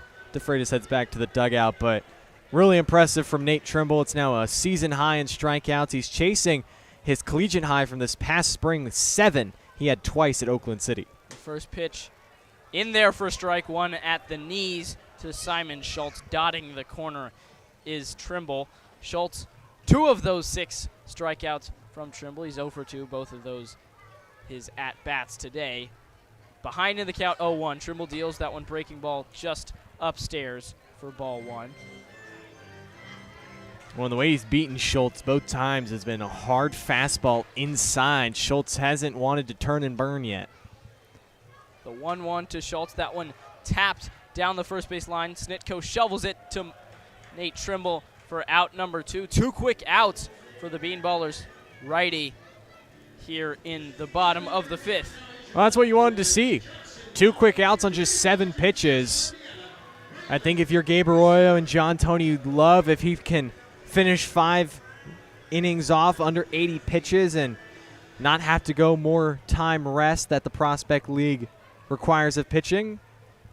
So now Braden Griessel up to the plate, swings at the first pitch, grounded to Snitko. He'll take it himself this time. A quick 1-2-3 inning from Nate Trimble. We go to the 6th inning. Decatur in control, up 4-1 here at League Stadium.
First call to the bullpen here this evening is for the Dubois County Bombers as Ryan Lambert takes over for James Ross, who gave up 4 runs in his 5 innings of work, yielded 8 hits against the Bean Ballers.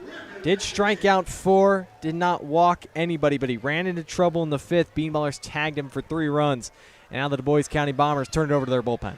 Yeah, it was just a hit parade for the Bean Ballers. 5 straight hits. There are 5 hits in that 5th inning. And it tallied 3 runs, and that's the difference in the game. It's just next guy up mentality, and the line was just moving in that 5th inning, which isn't really something we've seen from the Bean Ballers, at least this week. Well, at least not courtesy of themselves. We've seen it before where it's been like 2 or 3 walks, a hit by pitch together, and then the big hit, but this is really one of the true ones where it was just, man, the bats were loud. It was hit to left, hit to right, hit to center, hit to left, hit to right. Yeah, typically when the Bean Ballers' bats are moving, it's by way of free passes, like you said, Truman, being patient at the plate. This time it was more being aggressive. A lot of first pitch swings, as 3 of those 5 hits came on the first pitch of the at-bat, and the Bean Ballers played 3 runs in the inning. Lambert's making his 3rd appearance of the summer. He last pitched on Wednesday against the Thrillville Thrillaboys.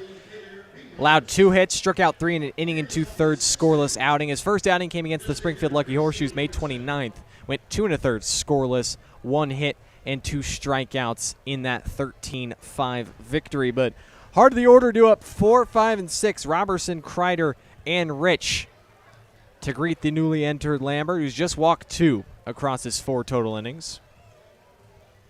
First pitch to the tall Robertson, high and tight, bends out of the way, ball 1. Yeah, still a 0 ERA on the season for Lambert through those 4 innings pitched.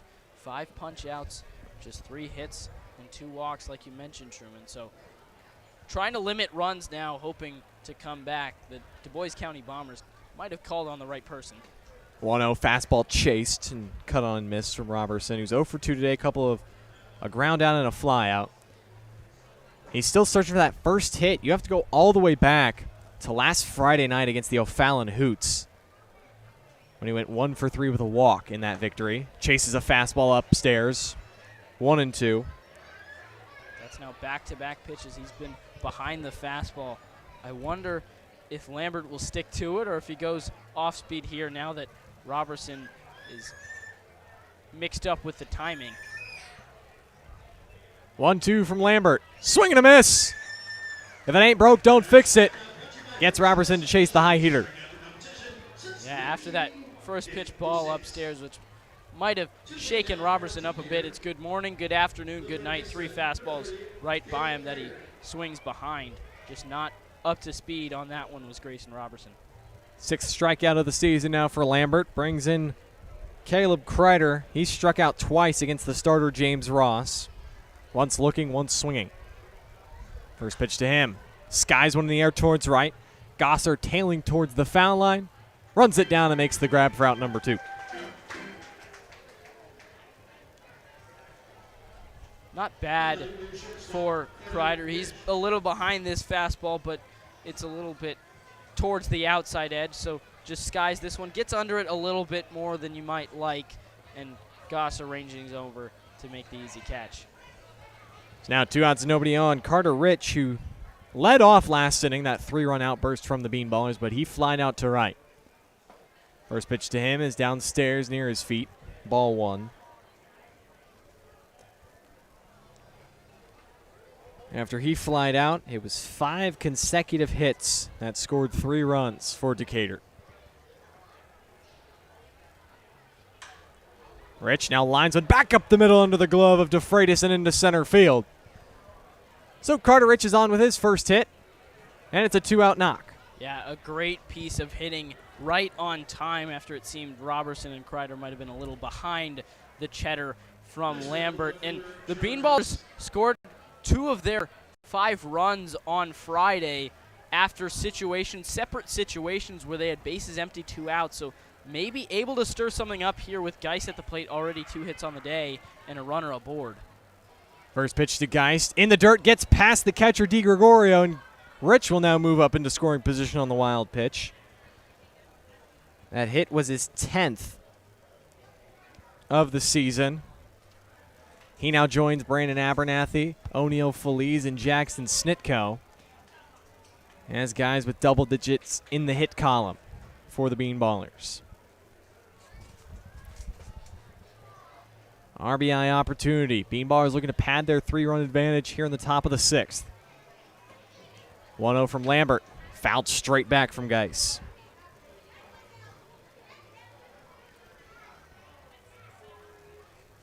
Yeah, I think especially in this league, it's a little easier to score with 2 outs than one might think. If you get a runner aboard, a wild pitch, or maybe a ground out, something like that could get them into scoring position. And then with 2 outs, you're running on anything, so anything to the outfield should score someone. 1-1 is fouled back again from Geist. 1 ball and 2 strikes. 4-1, the Bean Ballers lead the Dubois County Bombers here on the final game of Week 2 action in the Prospect League. Bean Ballers looking for their 5th win of the season and looking to finish off Week 2 3-3, including a split of this 4-game series with the Bombers. 1-2 offering. Breaking ball in the dirt. Check swing gets past DiGregorio. Rich moves up to third.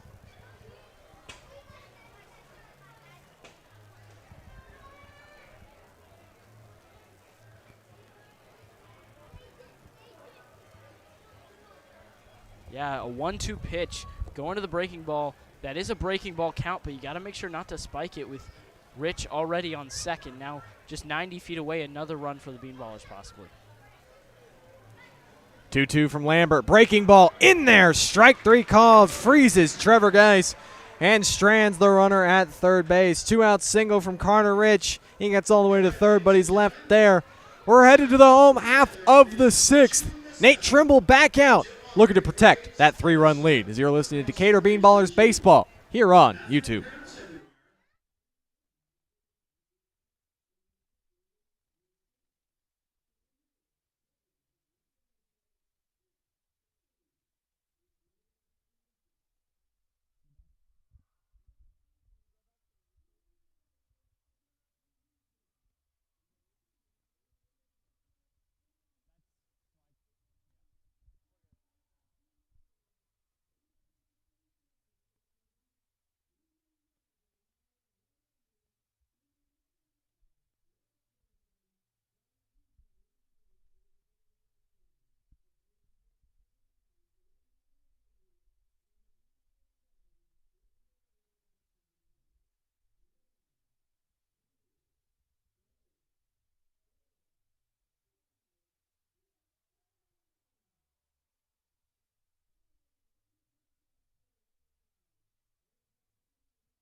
(4-1). Your Decatur Bean Ballers still lead the Dubois County Bombers here in the bottom of the 6th. Another quick game speeding along here, 7:08 p.m. Eastern time here in Huntingburg, Indiana. And Nate Trimble trying to match what Manuel Toro did yesterday, making it 6 innings. He's back out to start the 6th. Yeah, it is going pretty fast here. Nate Trimble, the ace on the mound for the Bean Ballers, has been getting outs rather quickly. James Ross was doing so 2 through 4, but ran into a little trouble in the 5th inning. But still a quick game up to this point with only 5 runs on the board through 6 innings, or through 5.5 rather. Just an 8-pitch 5th inning for Trimble as he gets the middle of this Bomber lineup. Cartwright, DiGregorio, and Cornett. First pitch to Ian Cartwright. Fastball in the corner for strike 1. Cartwright has put the ball in the air a couple times out towards Brandon Abernathy and right. Lined out to him in the first, flew out to him in the third. 0-1 to the right-handed hitting Cartwright, just below the knees for a ball. Yeah, Truman, I think that 1, 2, 3, 8-pitch inning from Trimble right after the 3-run inning is what really kept the momentum going for the Bean Ballers. 1-1, breaking ball chopped out in front of the plate, rolled slowly up the third base line, and it's going to stay fair as Ian Cartwright reaches the lead off the 6th, extending his hit streak now to 6 games. Yeah, just unlucky. If we're at Workman Family Field, I think there's might be a chance that Kreider possibly, or maybe Nate Trimble can get to that ball and make a play as you get bigger hops. This one, rather, you're seeing if it can roll foul, because there is a difference in height between the infield grass and the dirt along the foul lines. That one ultimately not rolling foul. First pitch to Don DiGregorio is below the knees for a ball. DiGregorio has scored the only run for the Bombers after he rattled a double up the alley in right center field to lead off the fourth.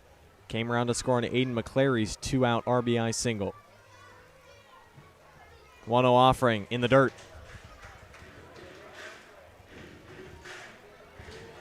Action back up in the Decatur Bean Ballers bullpen. It's Adam Cooper. Big Red is stretching and tossing. Saw him last night.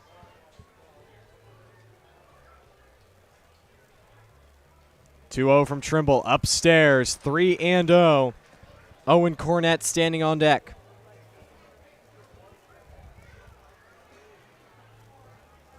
That infield single might have had him just a little bit off his rhythm. Now falling behind 3-0 to DiGregorio. 3-0 from Trimble. Fastball in the zone. Strike one. Cornett on deck, 1 for 2 against Trimble. Mays Gosser, who's in the hole, reached on a walk and also struck out. Taking off for second base is Cartwright. This one slapped into right field. It's over the head of Brandon Abernathy and up against the wall. Cartwright's headed to third. He'll get the wave. Here comes the throw from Carter Rich, and it is not in time. Barely getting his left hand in there was Ian Cartwright, and it's now 4-2. The Bean Ballers, specifically Nate Trimble, not agreeing with that call as Gage Reynolds was positioned right in front of the plate, but running around him is Cartwright and then sliding by. That means Reynolds has to field the throw and go all the way across his body to make the tag. One back for the Dubois County Bombers. The Milliken men connection. Abernathy threw it to the shortstop, Carter Rich, who threw a strike to Gage Reynolds. And if Ian Cartwright had been called out, there was a point to make that was his own fault. He was kind of lollygagging around second base and really didn't start to turn it on until he picked his eyes up and saw his coach over there at third, Travis Lamar, frantically waving him around. But nonetheless, it's DiGregorio's second double of the night and team-leading 9th RBI. Cutting the lead to just 2 and still nobody out in the inning, bringing the tying run to the plate in the form of Owen Cornett. To your point, Abernathy, an absolute cannon in right field, and Carter Rich, just a wonderful defensive player, able to get that one home, but just under the tag goes Cartwright. Trimble at 84 pitches. Prospect League, the rules are 95 is the max. Unless you begin an at-bat before your 95th pitch, then can you cross that threshold. But you cannot start any new at-bats past 95 pitches. Cornett's 1 for 2. He represents the tying run in the left-handed batter's box. First pitch from Trimble. In there for a strike.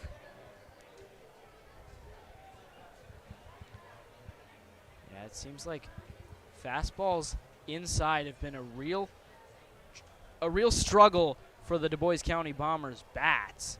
Once they get their hands extended, able to serve it the opposite way is when Trimble runs into trouble. 0-1. Swung over the top of a breaking ball. 0-2. Back in the fourth when the Bombers scored. After a double by DiGregorio, he got to third on a wild pitch. Trimble was able to strike out Cornett and Gosser. Trying to replicate that here with Cornett in the sixth. The 0-2. Fastball in the dirt, blocked by Gage Reynolds. Daniel, you mentioned it earlier in this broadcast, how good of a defensive catcher Gage Reynolds is. Might even be, there's a case to make, he is the best defensive catcher on this Bean Ballers roster. Yeah, certainly I would say one of the best we've seen so far in the Prospect League. I would go as far to say that. A cannon of an arm and a great backstop, keeping balls in front. 1-2 from Trimble. Another one in the dirt, and again blocked by Reynolds. Count is, though, now even at 2 balls and 2 strikes. Still nobody out. Bottom of the 6th. 1 run already home, and another standing at second base for the Dubois County Bombers. That's back-to-back pitches in the dirt from Trimble. Let's see if he raises the eye level here. 2-2. Breaking ball again, hooked foul outside of first.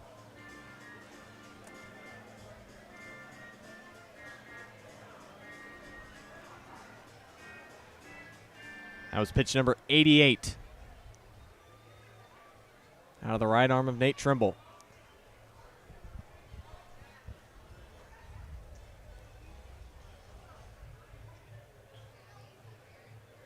Sixth pitch of the at-bat. Check and a turn over to second. Gregorio dives back in time.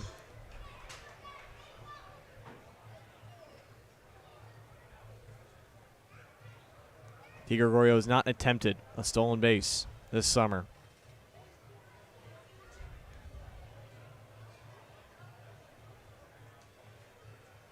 Two-two.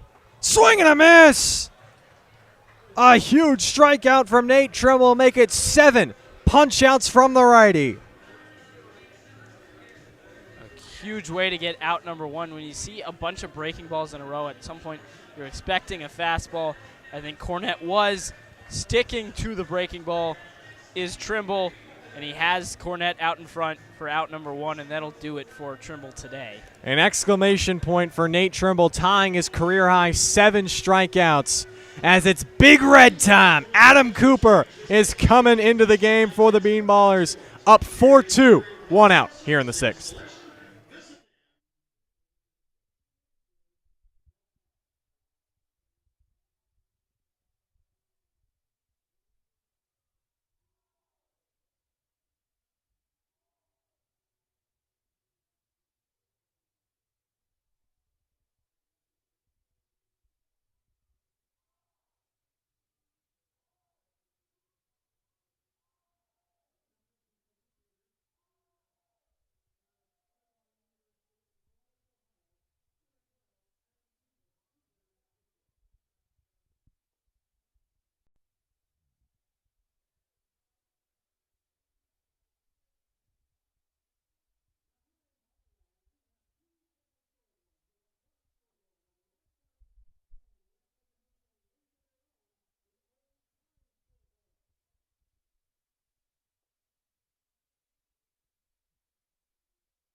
The 6'6", 230-pound senior, originally out of Columbus, Ohio, by way of Otterbein University, Adam Cooper, is Gabe Arroyo's call to put out this small bushfire that has started to brew here for the Bombers in the bottom of the 6th.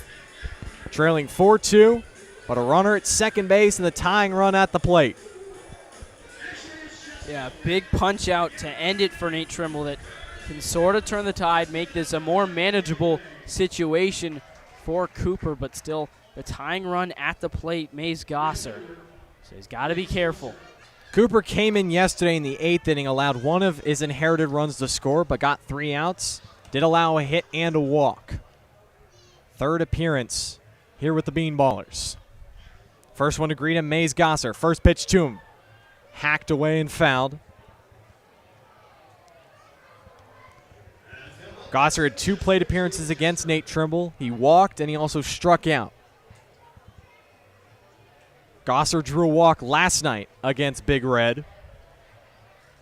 Big Red trying to turn the tables. The 0-1. Off the hands again, 0-2.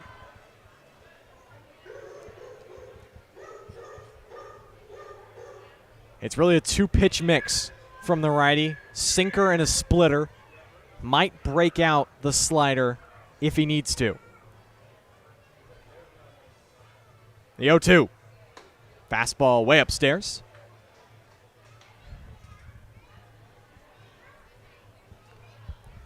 I don't hate a little funkiness there on the delivery from Cooper that raises the eye level for Gosser. And after seeing something erratic, something in the zone might be a little tough to pick up on.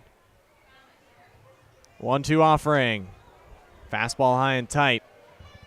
Count is now even. John DiGregorio stands at second base. He ripped an RBI and double to bring in Ian Cartwright for the first run of the inning before Owen Cornett struck out against Nate Trimble to end his outing. 2-2 pitch. Swing, foul tipped. Reynolds not able to hold on. Just barely got a piece of that Gosser to stay alive. It was a long battle last night between these two. Cooper fell behind 3-0 before battling back. Gosser fouled off a few pitches before walking, and he fouls off another one.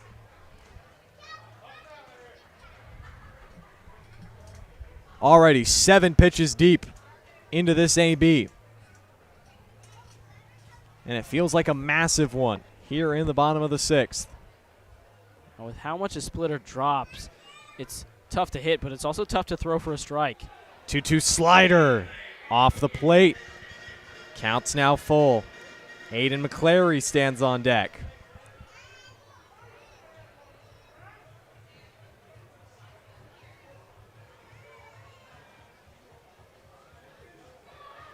Deep breath from Big Red on the mound. Payoff pitch. Grounded towards short. Rich has it. Gonna have to be fast with it. Dart across the infield. Gets Gosser by a few steps for out number 2.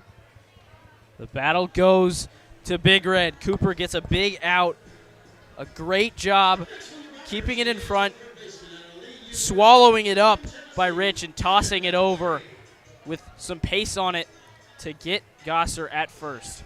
Big Red gets his nickname from his big red beard and his big red head of hair. And he gets the big from his 6'6" stature. First pitch, breaking ball, grounded up the middle and through into center field off the bat of Aiden McClary. Here comes DiGregorio, the throw, home! Not in time, Reynolds didn't get the tag. And it's a 1-run lead now for the Bean Ballers. Reynolds is beside himself. He swears he got the tag on the follow through. Another play where he has to come and get the ball and then sort of swipe a tag as the runner tries to get by him. Not sure if he did actually get him, but won't matter. Ryan Kent says safe on the play, and now it's just a 1-run game. And on the throw home from Misael Maldonado, McClary takes second, so the tying run is now in scoring position. Back now for the bottom of the order, Simon Gaines. First pitch from Cooper. In there for a strike. Second time this inning, the relay home from the Bean Ballers outfield to Gage Reynolds has seemed like it was in time, but both times it was first Ian Cartwright and then John DiGregorio getting their hands in before Reynolds will be able to apply the tag. Gaines has flew out a couple of times, once to left, once to right. The 0-1 grounded right back up the middle and through into center. McClary gets the wave. The throw in from Maldonado, not in time. And we are tied here in the bottom of the 6th.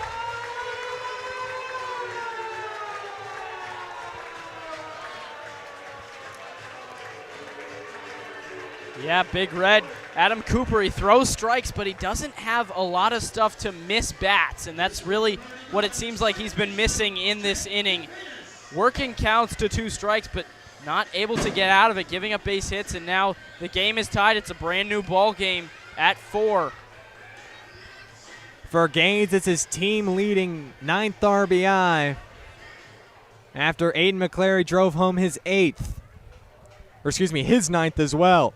The bottom of the order getting it done for the Bombers, and back to the top and Drake DeFreitas. First pitch fastball in there for a strike. DeFreitas a big goose egg on his line. 0 for 3 with a couple of punch outs against Nate Trimble. 0-1. Outside corner 0-2.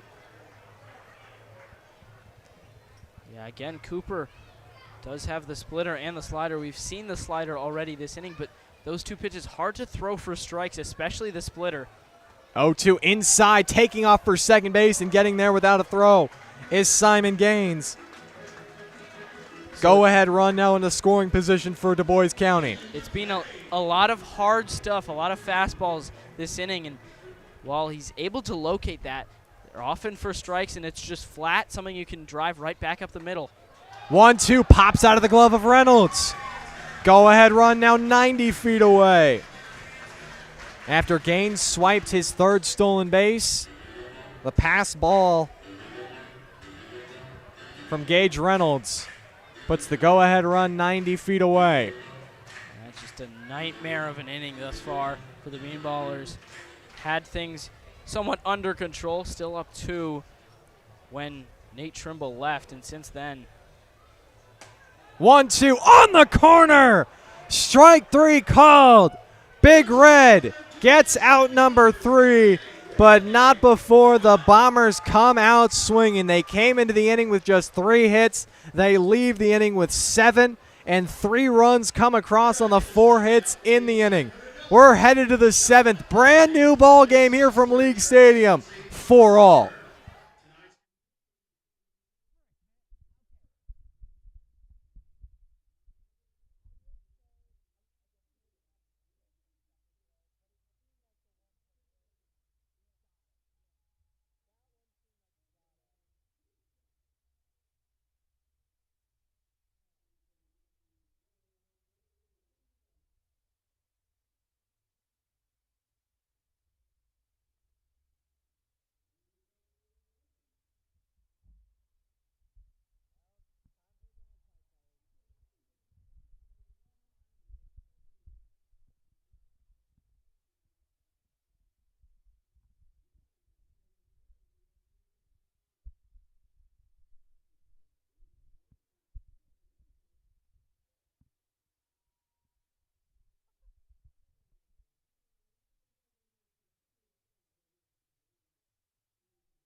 Well, the team that came in leading the Prospect League in hits comes through with 4 hits, scoring 3 runs in the home half of the 6th to tie this game up at 4 apiece as we enter the back third of this Week 2 finale and 4-game series finale between the Dubois County Bombers and your Decatur Bean Ballers. Truman, Griessel, Daniel Herzog. We've been through the highs of the 5th and the lows of last inning. But now, if there's anything that the Bean Ballers need to do, Daniel, it's the Bombers have punched. Ballers, they are laying on the mat right now. They need to get back up and punch right back. Yep, you got a part of the order that was successful last time up. See if they can do it again this time and retake the lead. 8-9-1 facing Ryan Lambert. First pitch swinging is Gage Reynolds. He fouls it off. Reynolds on a couple of throws home from the outfield last inning. He thought he got the tag down on the Bomber base runner before the base runner touched home, but both times called safe.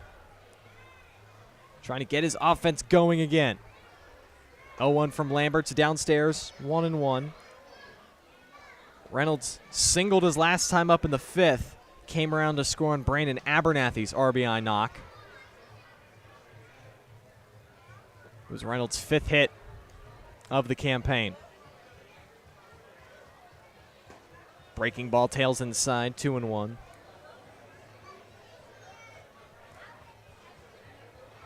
I feel like we can all catch our breath now. After the top of the 5th when the Bean Ballers put up 3 and then the bottom of the 6th with the Bombers ignited the home crowd. Now it's time to catch the breath. 2-1, cut on and missed. I think we kind of have to, Truman. We've got a very exciting finish coming up in this one, so see who can take this one, finding outs late, finding runs late. 2-2 from Lambert. Upstairs. Full count. Lambert worked around a 2-out single from Carter Rich last inning when he entered, after James Ross went the first 5. Did have a couple of strikeouts in the inning to start and end the inning. Payoff pitch. Inside, ball 4. Bean Ballers have their leadoff man on here in the 7th. Yeah, I'm sure if you're Reynolds, there's nothing more you want to do than break this tie. And doesn't leave the yard here, but he's a leadoff runner aboard, reaching for the second time today after a frustrating 6th inning in the field for him. The leadoff runner aboard for the Bean Ballers. Second baseman Keegan Farnes digs in. He squares around a bunt, and that hits him squarely in the back. So back-to-back free passes issued from Ryan Lambert, and the Bean Ballers have 2 on for the top of the order. Yeah, a late square up from Farnes might have thrown off Lambert, and he just yanks this one right into the back of Farnes, who happily takes it and trots over to first base. Now 2 on, nobody out, top of the order. Brandon Abernathy already working on a 2-hit performance. Extended his hit streak to 6 games. Drove in a run last time up. He squares around a bunt and fouls it straight back. Owen Cornett was crashing in hard from first base to cover the bunt. A lot of sizzle on these fastballs from Lambert. 2 hits from Abernathy. Also was his first multi-hit game since opening night against the Aviators when he went 3 for 3. Doesn't square this pitch. Instead swings away and pops it up. First base side. Cornett watches it scale up onto the roof. So now after Ryan Lambert walked Gage Reynolds and hit Keegan Farnes, he has Brandon Abernathy down. No balls and 2 strikes.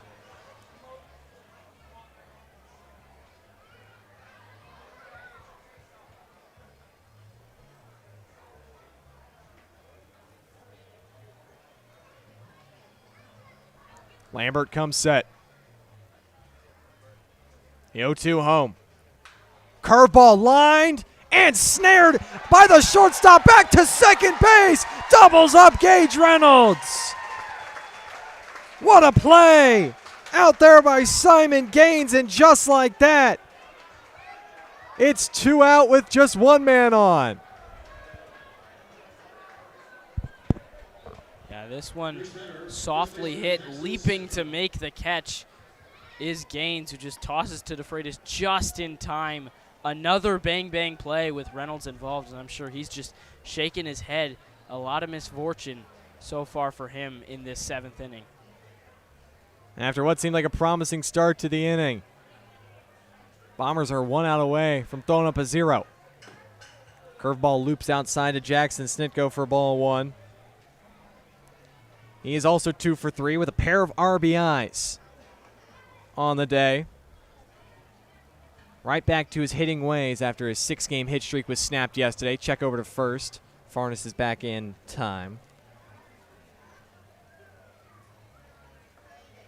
It was Snitko's 8th and 9th RBIs here today. He still trails O'Neal Feliz for the team lead, who has 11. Feliz getting the day off for the Bean Ballers. Another check over to Farnes.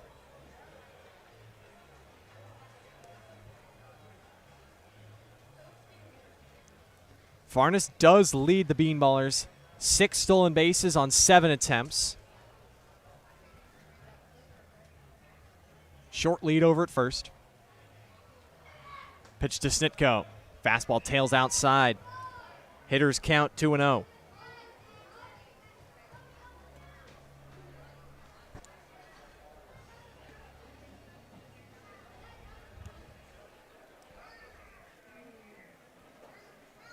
Farnes takes off for second. The 2-0 downstairs, no throw. Stolen base number 7 for Keegan Farnes, and the go-ahead run now into scoring position.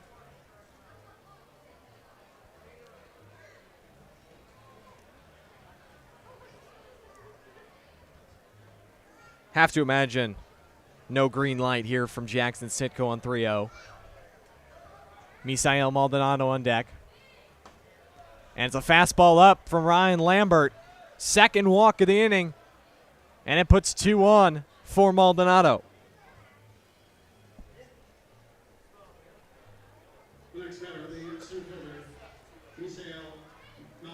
Snitko's 5th walk drawn here in 2026. On base for the 3rd time today. But now Maldonado.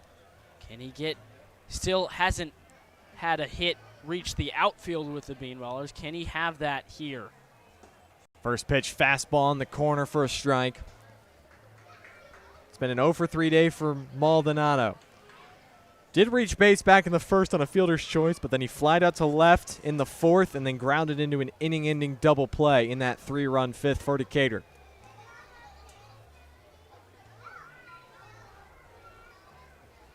Lambert checks at Farnes at 2nd and deals. Breaking ball, tapped lightly back to the pitcher's mound. Lambert has it, fires to 1st, and in time to get Maldonado. Couple of free passes in the inning issued from Lambert, but he strands them both. Time to stretch here from League Stadium. 4-4, Bean Ballers and Bombers.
Bruno Banuelos takes over for Adam Cooper here in the home half of the 7th after the Dubois County Bombers threw up a 0 after plating 3 the last time they came up with the bats in the 6th.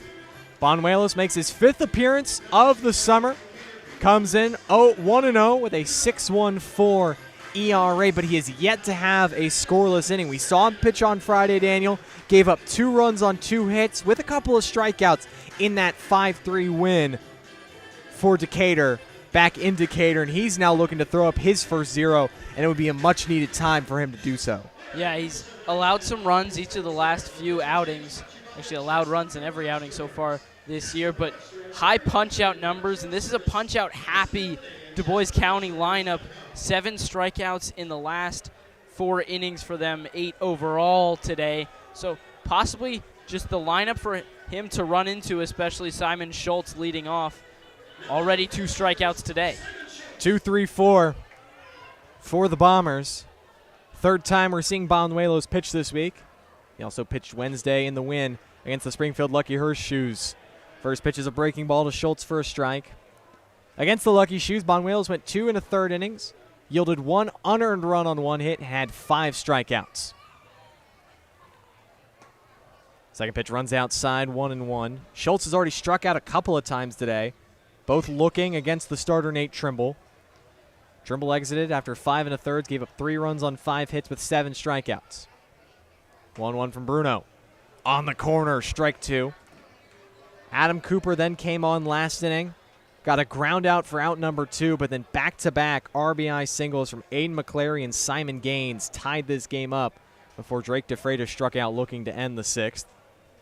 Breaking ball tails outside, 2-2. Yeah, a lot of movement on this breaking ball. Complements the fastball well from Banuelos, and the reason why he's just able to miss so many bats. 2-2 from Banuelos. Breaking ball fouled off from Schultz. Yeah, case in point right there. That's one that Schultz is swinging under, and the break is so hard that it hits the outside part of the bat. Just barely grabbing a piece is Schultz to stay alive. Schultz hitless today after coming in with 3 straight multi-hit performances. 2-2. Swing and a miss. The trifecta for Simon Schultz as Bruno Banuelos starts his outing with a K. A nice sequence there from Banuelos. A couple of breaking balls and then speeds him up for strike 3 to Schultz. A 2-2 count is something where you can really throw pretty much any pitch in your arsenal. And Banuelos goes back to the fastball, getting Schultz swinging. 12th strikeout for Bruno Banuelos. Second on the team, trails just Manuel Toro, but he's done it in now just 7 2/3 innings as the first pitch to Braden Griessel runs outside for a ball. Griessel walked and was hit by a pitch and also grounded out against Nate Trimble. Takes a hearty hack, but is laid on a fastball. 1-1. Griessel, we saw it last night. He has the power to go yard, crushing a solo bomb to right field in the 6th inning of yesterday's ballgame. 1-1, breaking ball buckles him.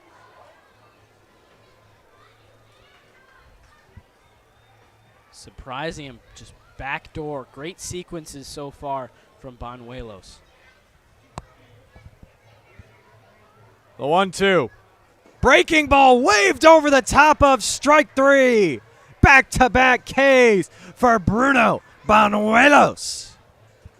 Yeah, just once again, a wonderful sequence. Not just different pitches, but different locations. He's at 1-1 after a fastball and a breaking ball. He goes breaking ball back door, and then he goes breaking ball on the back foot, getting the swing and miss. He's throwing balls for strikes.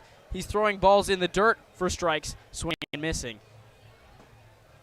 First pitch is a fastball at the knees to Ian Cartwright. He got the rally started for the Bombers last inning. Led off the 6th with a single, came around to score on John DiGregorio's RBI double on a close play at the plate. Now chases a heater upstairs, 0-2. Bruno looking to strike out the side. Yeah, all sorts of confusion so far for these hitters for Dubois County. I wonder what he goes to here. Possibly back to the fastball instead of that big bendy breaking ball, switching things up. Banuelos out of the windup, 0-2. Fastball upstairs. Cartwright lays off. See, I don't hate that. If you're going to throw a fastball 0-2, make sure to elevate it. Don't throw it in the zone as something to hit. And not chasing there, Cartwright, to his credit. 1-2, chop slowly up towards third. Tough play for Kreider. He lets it bounce and it hits the bag. Kreider thought it bounced over the bag. But again, Ryan Kent, the home plate umpire, deems that it bounced over the bag in fair territory, and so it's a 2-out infield single. Yeah, both infielders on the left side and Gabe Arroyo not happy with that call. They thought it did bounce over the bag, but once it landed past the bag, they thought it landed in foul territory, which would make it a foul ball. Not in agreement with that is Ryan Kent, calling it a fair ball, and overall that call is going to stand, regardless of what they think happened. So now a runner aboard an infield single for the Bombers. And it's their hottest hitter, John DiGregorio. 2 for 3 today, a pair of doubles, and the last one he hit last inning scored a run. Cartwright's taking off first pitch. Gregorio fouls it back. And being an umpire in baseball, one of the hardest jobs, and not here to criticize, but it has seemed like today that pretty much all of the razor-thin calls have gone the way of the Bombers, but the Ballers have overcome them still and have gave themselves a chance to win. Cartwright stays put, the 0-1. Breaking ball in there, 0-2. Yeah, and to your point, Truman, it's now on the Ballers. They still have a chance in this thing. It's still all tied up. You've got a guy who's throwing strikes, just mowing down hitters on the mound. So you're not out of this thing. Don't worry about the umpires. Banuelos checks over at Cartwright. He dives back in safely. Cartwright just 2 for 5 swiping bags. The 3 caught stealings, most on the team. He's going, though. 0-2, chased at and missed. Di Gregorio strikes out swinging. 3 punch-outs in the inning from Banuelos. He works around the 2-out single, and we're headed to the 8th. Ballers are chasing 1 next here on the official YouTube channel for your Decatur Bean Ballers.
Crunch time here at League Stadium in Huntingburg, Indiana. It's all knotted up at 4. We've got a close game between the Decatur Bean Ballers and the Dubois County Bombers. And last inning, absolutely mowing down the Bombers' order. Bruno Banuelos, 3 punch-outs on the inning for him. He worked around an infield single, which was another call that the Bean Ballers didn't really like. They thought it was a foul ball. Instead, it ended up being an infield single for Ian Cartwright. But working and around it, getting the final punch out of the inning was Banuelos. Now, heart of the order due up here in the 8th for the Bean Ballers. Up to the plate, Grayson Robertson out in front of a breaking ball, swinging and missing at strike 1 from Ryan Lambert, on for his 3rd inning of work for the Bombers. Yeah, mowing him down, exactly what Banuelos did. Came in and quickly just put the smack down on the heart of the order for Dubois County. Breaking ball inside. Ball 1 to Robertson. 1-1 the count. 4 runs apiece. Bean Ballers lead the hit column 9-8. No errors so far for either team. Another breaking ball. That one drops in for a strike. 1-2 the count to Robertson. Robertson led off the 6th against Lambert. He struck out swinging, was behind a bunch of fastballs in that at-bat, and it's been all off-speed so far in this one. The 1-2 from Lambert. That one a breaking ball out in front, grounding it to the left side. Robertson chugging along, but throwing him out by a step is the shortstop, Simon Gaines. So 1 quickly away here in the top of the 8th, and that'll make way for Caleb Kreider. Just a tough pitch for Robertson right there. Was a good pitch from Lambert. Breaking ball in the outer half of the plate. Got the big, tall Robertson out in front, just rolling over. Didn't have the speed. Great job from Gaines. He came through the ball and to it and threw it on the run. So after a lot of hard stuff in the 6th, a lot of soft stuff to Robertson in the 8th, another breaking ball from Lambert. Drops in for a strike. The first pitch to Caleb Kreider. Kreider 0 for 3 on the day. Still looking to keep his hitting streak alive. Already 7 hits on the series. Multiple hits in each of the first 3 games. So hoping to get his first one today. That one bounced in the dirt. Another breaking ball. And it's 1-1 now the count to Kreider. Well, if anything, Ryan Lambert is trying to have a 1-2-3 inning, because if he extends it beyond that, that's when you get to Trevor Geis, Gage Reynolds, Keegan Farnes territory, and that has been the part of this order for the Bean Ballers today that has wrapped up the score sheet. The 1-1 fouled off to the right by Kreider. Out of play. 1-2 now the count to the Bean Ballers' third baseman.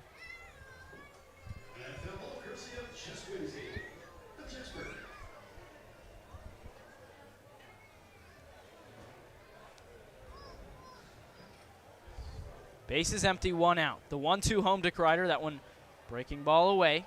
2-2. Now the count. And I mean, to put it in perspective, Robertson, Kreider, Rich, your 4, 5, 6 hitters, a combined 1 for 10. Your bottom of the order, Geis, Reynolds, Farnes, 4 for 7 with a walk and a hit by pitch also. And then if you look to the top, Brandon Abernathy has 2 hits, 3 times reaching today for Jackson Snitko. So this probably not necessarily the part of the order you want up for the Bean Ballers, but you will have the part that's been effective today up in the 9th as that one runs inside. Now count full to Kreider from Lambert. The full count pitch, Lambert to Kreider. That one upstairs, ball 4. So the Bean Ballers have a base runner with 1 out here in the 8th inning, and that'll make way for Carter Rich. This is a good job from Kreider. He's had some frustrating at-bats against Ross and Lambert, but right there he's patient, doesn't chase, and he gets on. And a little bit of speed on him. We'll see if he tries to steal, but you just keep the line moving. A guy with plenty of speed on him, Carter Rich, now up to the plate. Takes ball 1 upstairs. Another miss upstairs. It seemed for Lambert today, he's missing a lot upstairs. Maybe undercooking, holding on to the ball not long enough. It's 1-0 the count to Rich. The 1-0 home from Lambert. That one also upstairs, 2-0. 2 fastballs. He's undercooked a little bit to start things off to Carter Rich. The Bean Ballers got things started in the first. Abernathy led off with a double and then scored on Jackson Snitko's single, but then no runs until the 5th, where Bean Ballers plated 3. That one, a fastball in there for a strike. 2-1 now the count to Rich. In the 5th inning, Rich led off. He flew out, but after that it was single, single, double, single, single. Bean Ballers put 3 across to take a 4-1 lead. But the Bombers matched that in the last of the 6th, and we're all knotted up at 4. That one home. Kreider goes. It's popped up in the air in foul ground. The first base is ranging over to make the catch is Owen Garrett, and Kreider back safely, but he was going on that one that Rich just popped up. Yeah, it's a tough swing from Rich because, again, it was another fastball elevated, and it felt like Kreider had a decent jump. It's always one of those that it's not a designed hit and run, but maybe would have liked to see. Kreider could have gotten in safely, but if Rich thought he could hammer that pitch, but instead he lets that elevated fastball allow himself to pop it up. So now Trevor Geis, the left fielder, up to the plate. Just 133 coming into today, but he already has 2 base hits, 2 for 3 on the day. That one home, check swing. The check over to second, no swing, says Martin Tim, the infield umpire. 1-0 now the count to Geis. 2 away, Caleb Kreider on first base here in the top of the 8th inning. All tied up at 4 between the Dubois County Bombers and the Decatur Bean Ballers. The 1-0 home to Geis. That one popped up in the air on the infield. In foul ground, ranging over towards his own dugout. That one drops in between the first baseman, Owen Garrett, and John DiGregorio. DiGregorio ranged over too far, and Garrett wasn't quite close enough to back him up. Just a lack of communication between DiGregorio and Cornette. Didn't hear either of them say mine or call it off. It just kind of been DiGregorio ran, and then I think he knew he overran it, and then Cornette was just standing there looking at his catcher. But new life for Trevor Geis. Yeah, they say fool me once, shame on you. Fool me twice, shame on me. That one backspin a little bit too far towards the infield. The 1-1 runner does go. The throw down is late. Caleb Kreider with a stolen base. Called strike 2 on the pitch. So 1-2 the count to Geis, but he's got a runner in scoring position, which would be the leading run for the Bean Ballers. We've already seen Geis single a couple of times, including in a 2-strike count back in the 2nd. See if he can come through with 2 strikes yet again.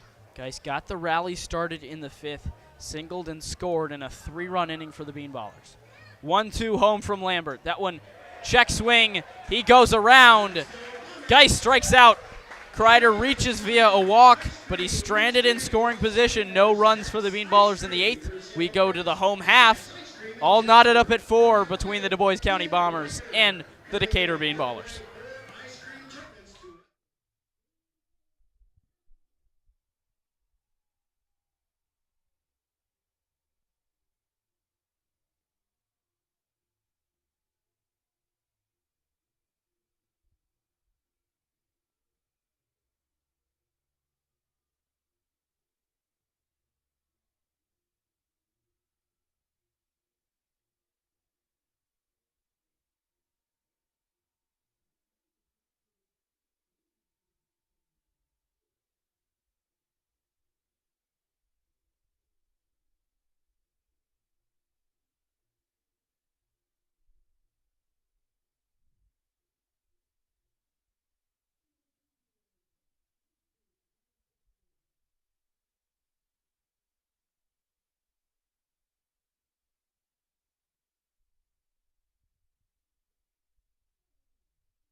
All tied up at 4 here at League Stadium in Huntingburg, Indiana. The Bean Ballers still in search of their first road win. And so far, this is shaping up to either be one heck of a first road win or just a heartbreaker that the Bean Ballers yet again let slip away. Had a 4-1 lead, and then relinquished that lead, now all tied up at 4 after a 3-run 6th inning for the Bombers. Bruno Banuelos out for his 2nd inning of work. Got all 3 outs via the punch-out back in the 7th. And Owen Cornett, who's already struck out twice today, to lead off the 8th. Breaking ball in there for a strike, the first pitch from Banuelos to Cornett. And really, the later you get in this game, both teams are just chasing a singular run. Once we get into extra innings in the Prospect League, it's like the major leagues. Runner starts at second base. Banuelos deals home. That one cut on and missed. Strike 2 at a pitch low from Cornett, adjusting the batting gloves after an awkward swing on that one. Banuelos known to miss bats aplenty. Already 11 strikeouts through 7.1 innings coming into today. The 0-2 home. That one just off the outside edge. Gage Reynolds tried to hold it there for a second, but called a ball by the home plate umpire, Ryan Kent.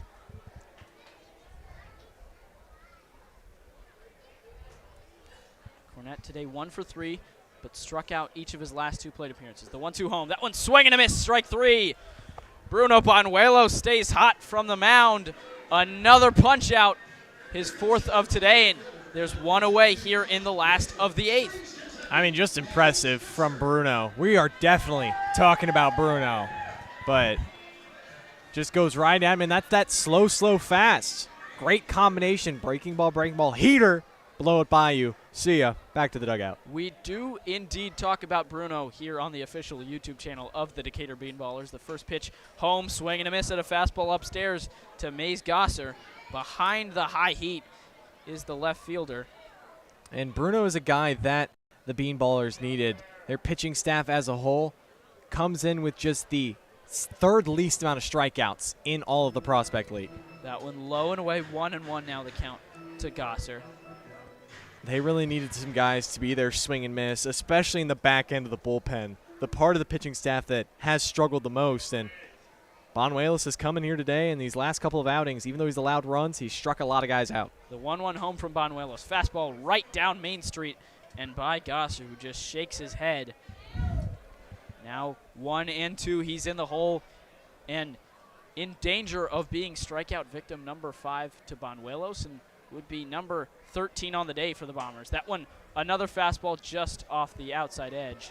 Now 2-2 the count to Gosser. And this is a Bombers lineup that strikes out as the 8th most strikeouts as a team. So still 7 teams have more, but 1-2, breaking ball, foul tipped, or rather 2-2, so still 2-2 the count to Gosser, who stays alive. But with the heat of Nate Trimble, a little more life on that fastball than a lot of starters around this league, and Bruno Banuelos, who just misses bats. It's been a lot of strikeouts, already 11. Looking for that dozen. Breaking ball misses away. The count goes full to Gosser.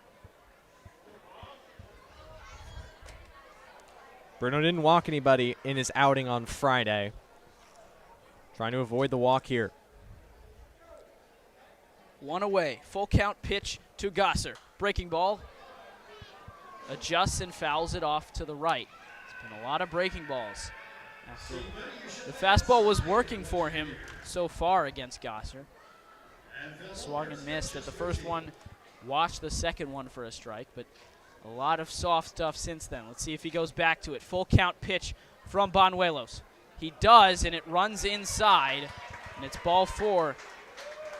So a 1-out walk, and Gosser's aboard. 6th walk of the season out issued from Bruno. His first 2 appearances, he would go back to a week ago this past Friday against the Hoots, walk 2. Then this last Sunday against the Aviators, walk 2. His first walk here. Let's hope that batter stays there at first base. Now up to the plate, Aiden McClary singled each of his last 2 times up. Pick back throw from Gage Reynolds, not quite in time. Back safely, standing up is Gosser.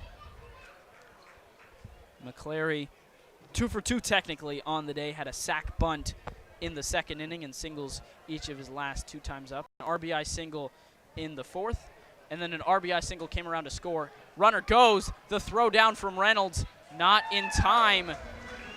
Rich can't believe it. He thought he got the tag on the follow-through, but in with the stolen base is Mays Gosser. Yeah, tough throw. It was a good pitch to run on a breaking ball. Good throw from Reynolds. It kind of took Rich to the first base side of second, but right on the money. The Milliken men connection, just not able. Gosser gets that foot in before Rich puts the tag on the back. So Banuelos had Gosser down 1-2, nobody on, 1 out. Now runner in second, 2-0 the count. Still only 1 out. The fastball runs high, 3-0 now the count to Aiden McClary. You have the only lefty in all of this Decatur Bean Ballers pitching staff. Caden Davis is lightly tossing. 3-0. The 3-0 pitch home to Gosser. That one misses away, or rather called a strike. McClary was ready to toss his bat, but that one catches the edge, says home plate umpire Ryan Kent. And now 3-1 the count to McClary.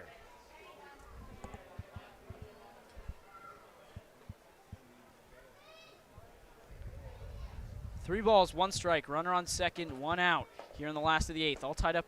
Breaking ball just doesn't catch the outside corner, ball 4. So back-to-back free passes, and they're 2 on, 1 out for the Dubois County Bombers, all tied up at 4.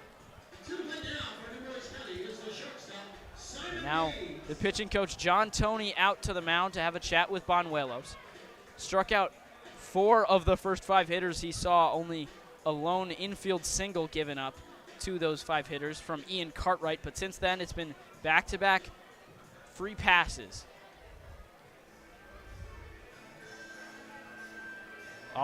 In that 9th inning on Friday when he pitched against the Bombers, he did give up a free pass. He hit Hunter Reeb to lead off the inning. Then it was a couple of hits. It was a double from Nate Dunphy, a single from Simon Gaines, who is due up at the plate. And then the second run scored on a box. So a couple of free passes issued in that inning from Banuelos. But right here, I mean, he's a ground ball away from getting out of it. If he can get Simon Gaines to roll over and do double play. But, I mean, even though you have the top of the lineup in DeFreitas on deck, the top 3 hitters in this Dubois County order are 0 for 8. And the only guy to reach was Braden Griessel on a walk and a hit by pitch. So your top 2 hitters, DeFreitas and Schultz, 0 for 8 combined, 0 for 10 if you throw in Braden Griessel.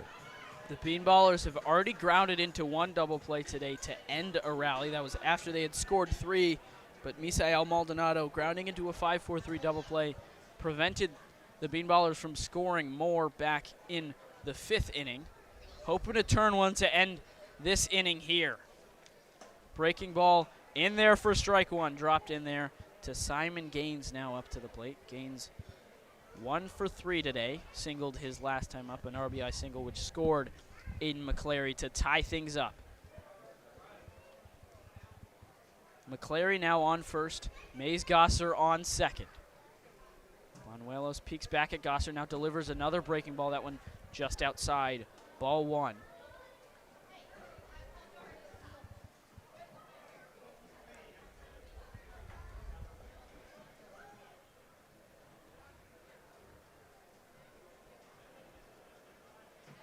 All tied up at 4. Crucial at-bat, crucial inning for both teams. Peeking at Gosser, now delivering home.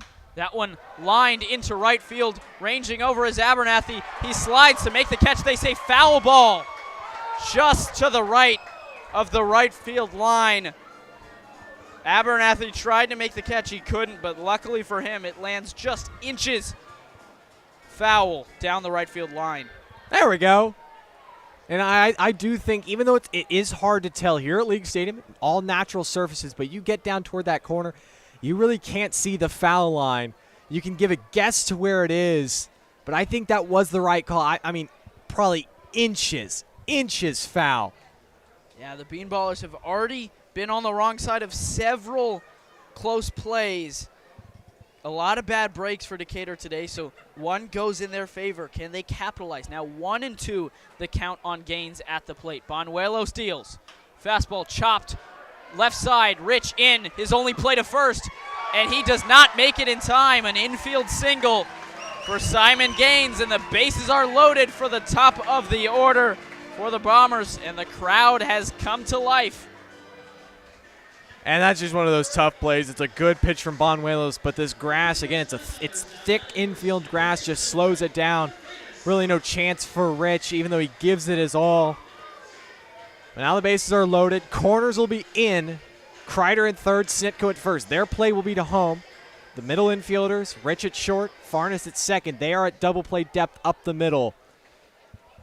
Yeah, Truman, we've mentioned it a few times here at League Stadium. That might be a play Rich makes with the true hard hops you get at Workman Family Field. First pitch to DeFreitas. Upstairs, ball one.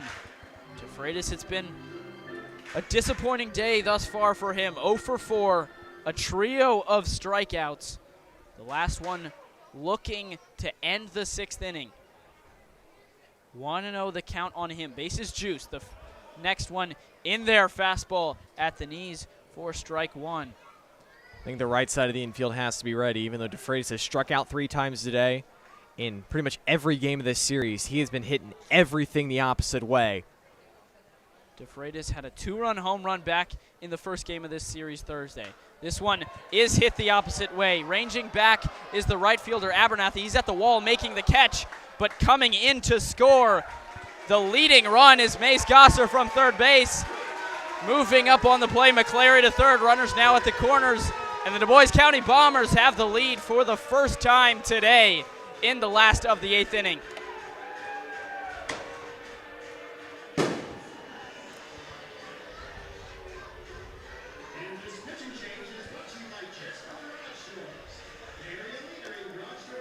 That was certainly playable for Abernathy, but hit hard enough, hit deep enough that he had to range back and make the catch. And now, for the first time today, the Dubois County Bombers have the lead, and the Bean Ballers now down to their last 3 outs. Caden Davis, we got a pitching change, the lefty now into the game as Gabe Arroyo takes the ball from Bruno Bonuelos. We'll step aside, but momentum has shifted. The Dubois County Bombers now lead 5-4. Still 2 outs, runners at the corners here in the bottom of the 8th.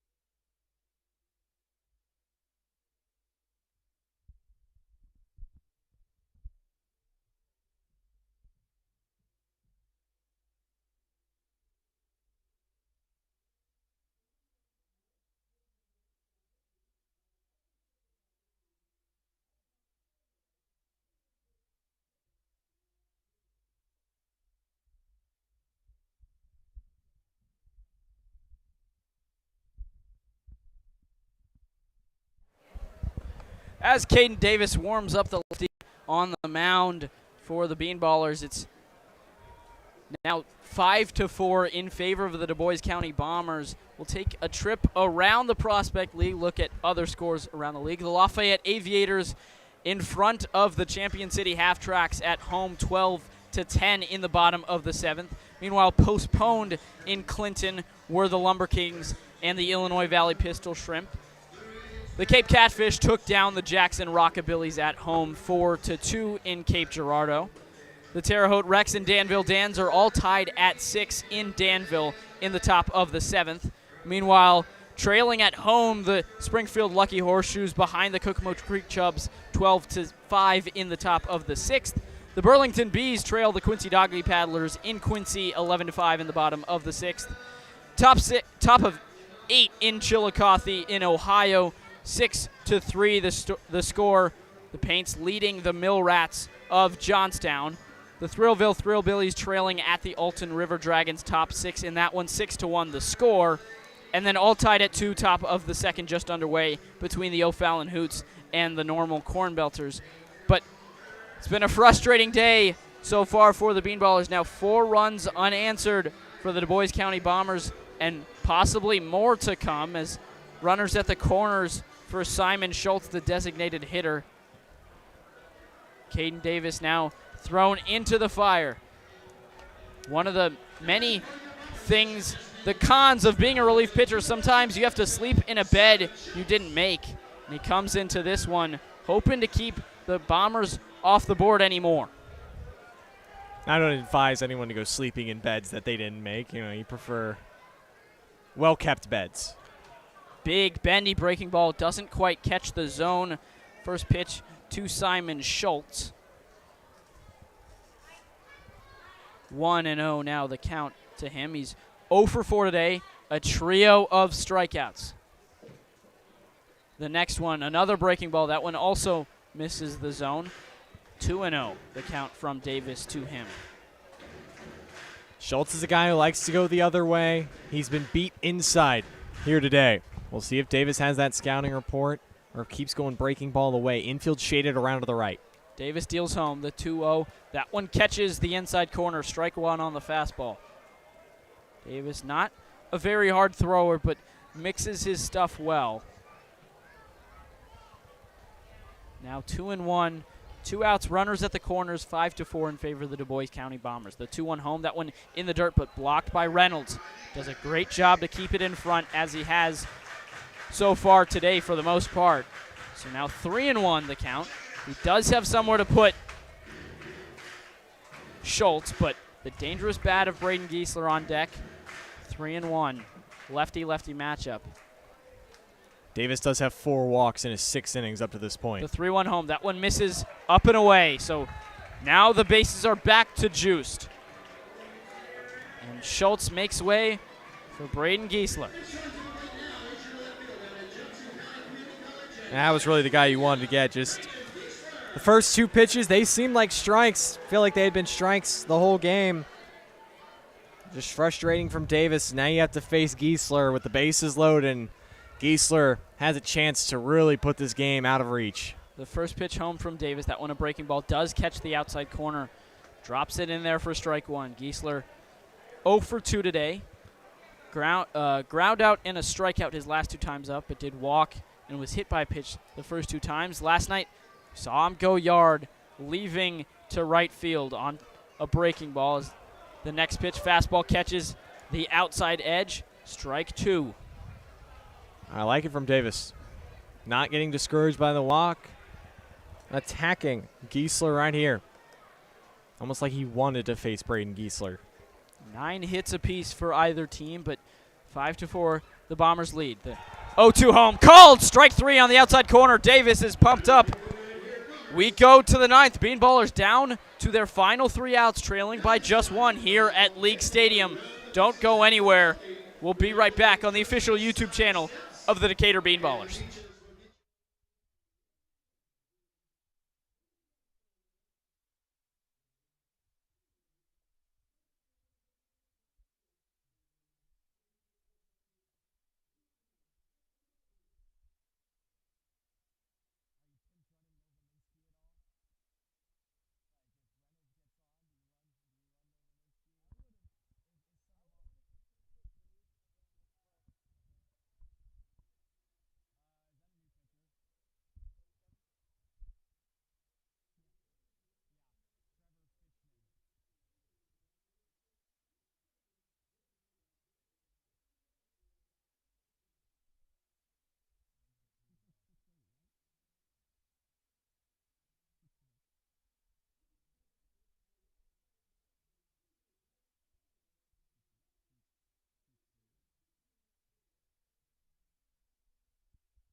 The big right-hander, Trevor Fishman, out for the 9th. Last chance for the Decatur Bean Ballers, who trail 5-4 here at League Stadium after Decatur led 4-1, a 3-inning sixth. The lead run back in the 8th for the Bombers. The difference in this one for Fishman, it's his first appearance in a few days, his second appearance on the season. He pitched 2 1/3 innings last time up against the Thrillville Thrillbillies. The game before this series started, that was Wednesday night. Ran into some trouble that one. 3 hits, 3 earned runs on the outing, so now an 11.57 ERA for him, but looking just for the last 3 outs. Not a full 2.1, just 3 outs is all he needs. He also walked 3 in that outing, and that's going to be the big thing for the Bean Ballers. You just need 1 to tie it, and it's just about finding a way on base. So not chasing, getting back to that disciplined hitting. And again, this is the team that is 3rd in the Prospect League in walks drawn as a team. And Fishman, at least in his first outing, he was a little fishy offering the walks and eventually led to a couple big hits. It'll be 8-9-1 due up for the Bean Ballers. Gage Reynolds, a guy who has gotten on base. Actually, all 3 of them, Reynolds, Keegan Farnes, and Brandon Abernathy, all 2 times reaching base today. For Reynolds, it was a single and a walk, a double and a hit by pitch for Farnes, and a double and a single for Abernathy. So plenty of ways to get on base. The first pitch misses downstairs to Reynolds. And Reynolds would really like to make up for his mistake he made back in the 7th. Had first and second, nobody out. He got doubled off on a looping line drive off the bat of Abernathy. The 1-0 home. That one in there for a strike, 1-1 on the fastball to Reynolds.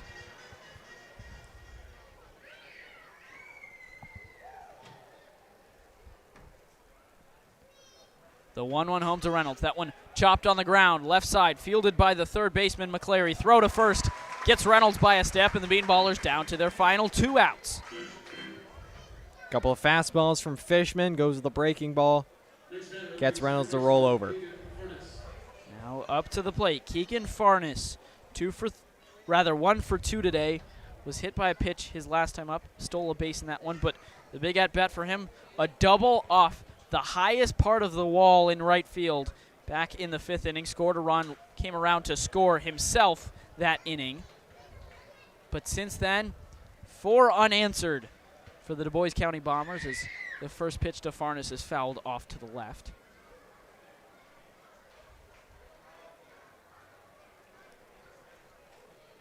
The 0-1, that one breaking ball just away and low.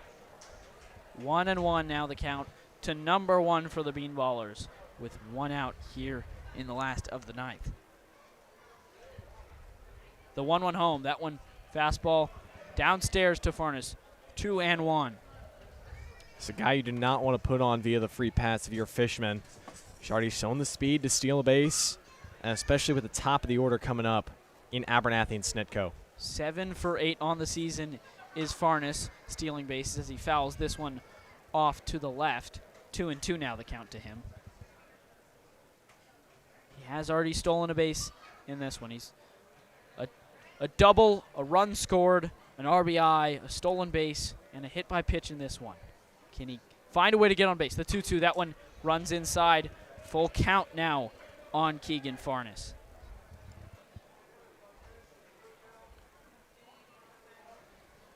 Talked about that double, Truman, to right field, just inches shy of the only long ball would have been today. Half swing, grounded to short and dropped by the shortstop Simon Gaines. That'll surely go down as an infield single for Keegan Farnes. And a speedy runner aboard with only 1 out. The Bean Ballers trail by 1, but runner aboard now top of the order with Brandon Abernathy up to the plate. Kind of just a half swing from Farnes. He gets the barrel on it, gets it past Fishman right up the middle. Great range from Gaines, but lost the ball on the spin move. Now your tying runs aboard, top of the lineup. Would have certainly had a tough play regardless.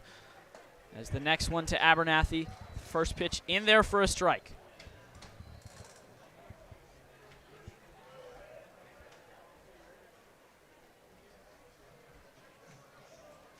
Fishman taking a long peek over at Farnes, making sure he stays put. The next one to Abernathy. That one catches the outside corner. Strike 2.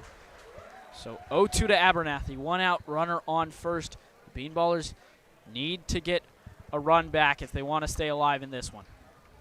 Fishman continues to go the other way. Gosser into the right center gap. There's plenty of space down the right field line. 0-2. He offers at it, swinging and missing at a pitch in the other batter's box on the break ball from Fishman. Abernathy down on strikes. And down to their final out. Jackson Snitko, the batter for the Bean Ballers. Snitko had a chance to walk it off Thursday night. He grounded into a double play. Now he has a chance to tie it, potentially take the lead if he can get enough juice in his bat. Fishman deals the first pitch, fouled off to the left. A big swing by Snitko on that one. Bean Ballers down to their final 2 strikes. In a game they once led by 3 runs. The Bean Ballers scored first. After the Bombers respond, it was 3 more by the Bean Ballers, but none since. All Bombers, all 4 runs since then. As the next pitch, a fastball on the outside corner, down to their final strike are the Bean Ballers. And a chance at losing this series, going to 0-5 on the road. Down to their final strike. The pitch home to Snitko. That one fouled away, shortens up on the swing. Farnes was going, fouls it off.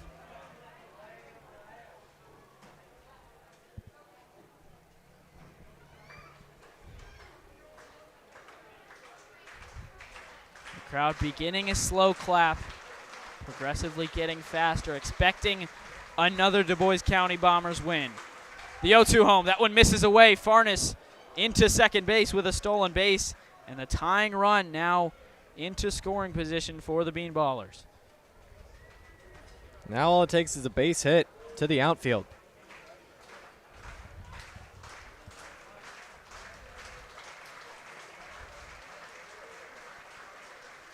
The 1-2 home, that one lined into right field, falling fast. It's down for a base hit.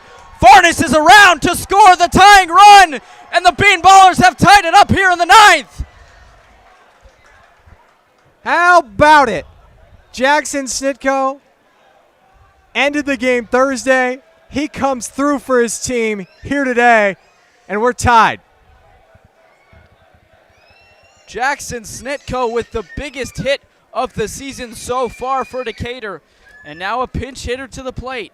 Maldonado leaving the game, and coming up to the plate, the dangerous bat of Matthew Novominski. The Bean Ballers, number 15, Matthew Novominski. Novominski gets the off day. He started every game so far this week up until today, but he appears in every one of them. Snitko on first base. There will at least be a bottom of the 9th inning. The pitch home to Novominski. That one catches the outside corner for strike 1. Thought Gabe Royal might use Novominski as a pinch runner, but he elects to go with his bat. The 0-1 home. That one also on the outside corner to Novominski. And Novominski, like Snitko, he loves stuff inside that he can just yank down the right field line. Already 2 home runs on the year, both to the pole side. The 0-2 home. That one breaking ball, back foot, ball 1.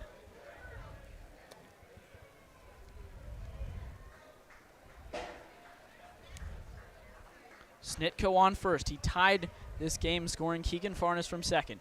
The pitch home to Novominski. Fastball outside. Count now even 2-2. 2 balls, 2 strikes, 2 outs.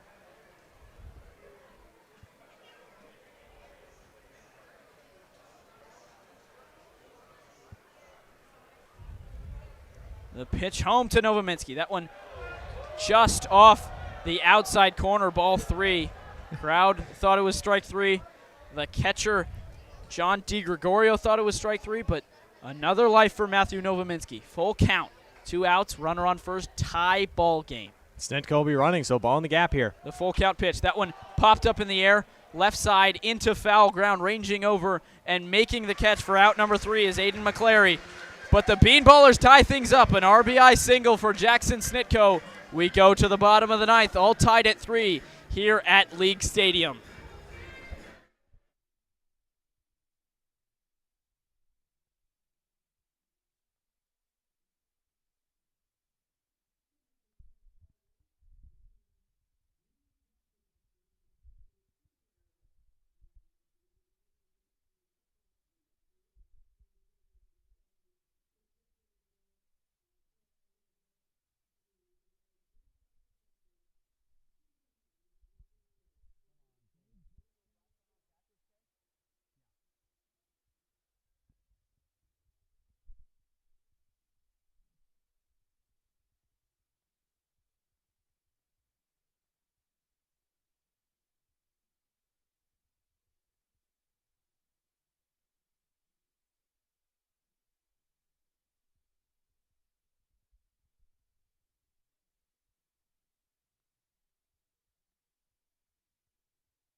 Bottom of the ninth here at League Stadium, all knotted up at 5 between the Decatur Bean Ballers and the Dubois County Bombers. The last of 4 games between these two teams. Back with you, Daniel Herzog, alongside my broadcast partner, Truman Griessel. It's been a hectic one so far today. The Bean Ballers tie it back up in the ninth after they trailed following a run from the Bombers in the bottom of the 8th. Caden Davis on for another inning of work, got the last out back in the 8th after walking a hitter. He relieved Bruno Banuelos in that one. Delivers ball 1 to Ian Cartwright, the center fielder. Takes ball 2 in the dirt. These have been the 2 batters that have had the most success against Bean Baller pitching, besides arguably Aiden McCleary, but especially DeGregorio. You cannot have the leadoff man on via the walk for DeGregorio. Both DeGregorio and Cartwright, 2 hits on the day as Cartwright fouls the 2-0 back. 2-1 now the count to him. For him, singles in each of his last 2 plate appearances. He came around to score back in the 6th.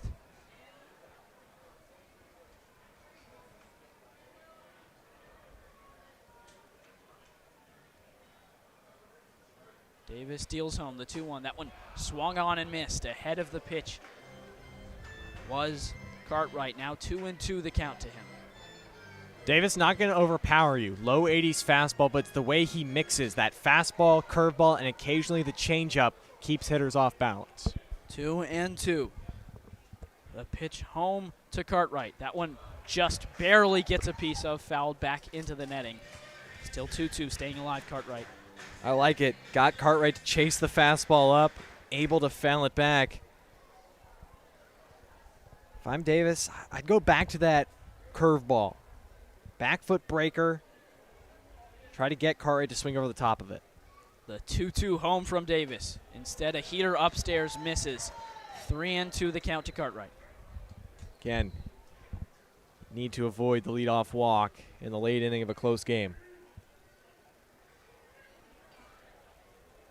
Davis set for the full count. He delivers, and that one fouled off again. More foul balls off the bat of Ian Cartwright. This count still full.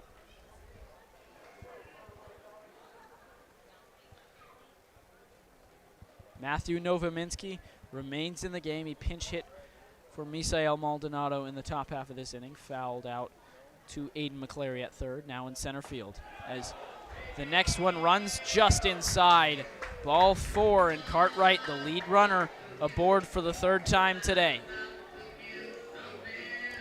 Again, leadoff walks in late innings of close games are killers, especially for Cartwright, who likes to try and swipe bags.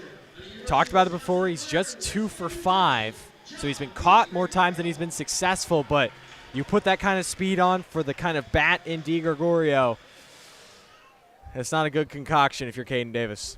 DeGregorio now up to the plate. 2 for 4 today, a pair of doubles. Has scored 2 runs. Runner goes. That one fouled off by DeGregorio. A big hack, and Cartwright has to return to first base. His last time up, DeGregorio struck out swinging, one of 3 strikeout victims to Bruno Banuelos in the 7th inning alone. But has the power to end this game with 1 swing. Davis looks, now a pickoff throw, not in time. A jumping stab from Jackson Snitko at first to keep that ball in the infield and keep Cartwright at first base. And it's the rare lefty pickoff where Davis stepped off with his left foot. The pitch home, that one flown into the air in shallow center. Coming in is Abernathy, who ranges over and makes the catch, and now just barely getting back in time is Cartwright. Abernathy, a long run for him, as Farnes was also running out from second. Overran it a little bit, had to actually reach across his body to make the catch, but he did so for a huge out, number 1, and DeGregorio is retired. Yeah, Abernathy almost overran it, and then similar to what we saw all the way back in the 1st inning, out in right field from Mays Gosser back, doubling up Misael Maldonado. Abernathy almost doubled up Cartwright. So now the hitter, runner goes. The throw down from Reynolds is a good one, but swimming around it is Cartwright. getting around the tag from Rich. Had it right in front of the bag. It's a stolen base. A filthy swim move from Cartwright at second base. I mean, another bang-bang play, but I saw the swim move, but it still seemed like Rich got the tag on a nice throw from his knees from Reynolds. Another close play that goes in the way of the Bombers. Sometimes that's what you need to win. Next pitch upstairs. That first pitch to Cornett was a strike, so count now 1-1 on him. He's 1 for 4 today, but struck out each of his last 3 times up. The winning run in scoring position. The Bean Ballers hoping to stay alive and fight another day in the 10th. The 1-1 home from Davis. That one a breaking ball, just barely getting a piece of it, is Cornett. 1-2. Cornett struck out 3 consecutive at-bats, all swinging.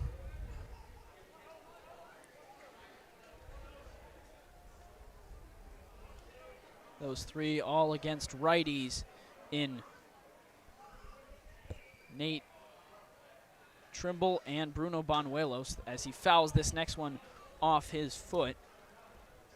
Cornett was the last out Nate Trimble got in his outing, where he wound up allowing 3 runs that were charged to him.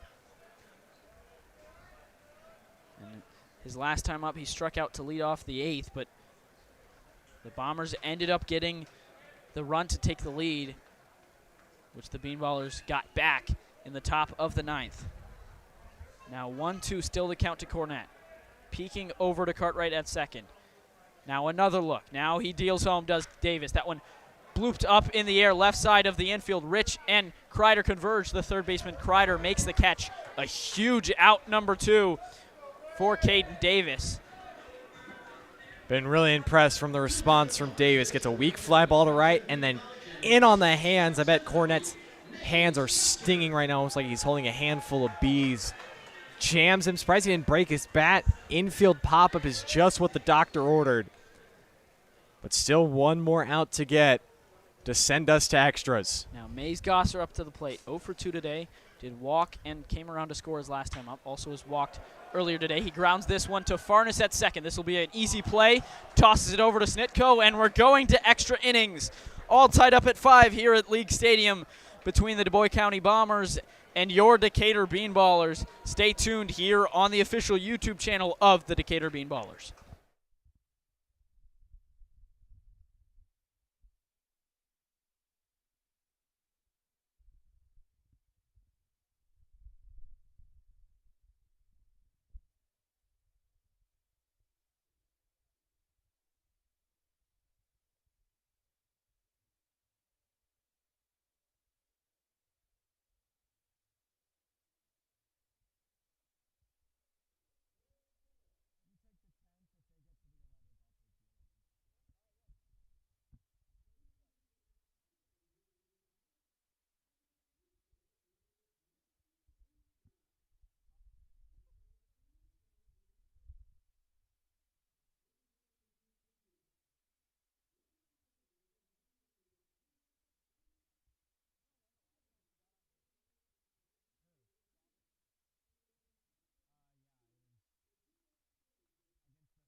We've got extra innings here at League Stadium in Huntingburg, Indiana, between your Decatur Bean Ballers and the Dubois County Bombers, all tied up at 5. And another layer, possibly, to Gabe Arroyo's decision to pinch hit Matthew Novominski for Misael Maldonado is you still have the speed on the base paths should you record the third out, which Novominski did. And while Maldonado does have plenty of pace, you don't really lose much of that with now Novominski on second base to start extra innings. As we do here in the Prospect League, it'll be the heart of the order for the Decatur Bean Ballers due up. It'll be Grayson Robertson, Caleb Kreider, and Carter Rich. 4, 5, 6. It's both teams' second extra innings games for Decatur. Last Saturday at home against Danville, fell 5, 4, and 11 innings. As for the Dubois County Bombers, May 30th, so also last Saturday, fell at 1 in 10 innings, 9-5 at the Cape Catfish. Robertson shows bunt. He does. He pops it up back to the pitcher, and it's caught by Fishman. A quick 1 out, and Robertson still scuffling at the plate. That's a tough one right there. It's an elevated pitch. You always want us to go up to down. It felt like Robertson kind of went down to up with his bat, and that's just a pop-up. And one of those that backfires on Gabe Arroyo. So now at the plate, Caleb Kreider. He reached his last time up on a walk, but he is 0 for 3 before that. The pitch to Kreider. That one tapped at the plate, foul. Kreider hoping to keep his hitting streak alive. Already, again, hits in each of the first 3 games. Multiple hits in each of the first 3 games in the series. Probably won't get 2 more at-bats, but hoping for a hit in this one. Novominski off of second. The deal home, breaking ball. That one catches the zone. Strike 2 to Kreider. Kreider, who's been so hot with the bat these last few games, trying to come up clutch here with 2 strikes. Put something into the outfield, especially the right side. Infield shade around to the left. The 0-2 to Kreider. That one catches the outside corner. Strike 3 called, and Kreider punches out for the 3rd time today. The Bean Ballers now with 2 outs, and Novominski still on second. Yeah, I mean, just a tough play. Bat doesn't leave his shoulders. And now Carter Rich, the Milliken man himself. Can he come through? Rich up to the plate.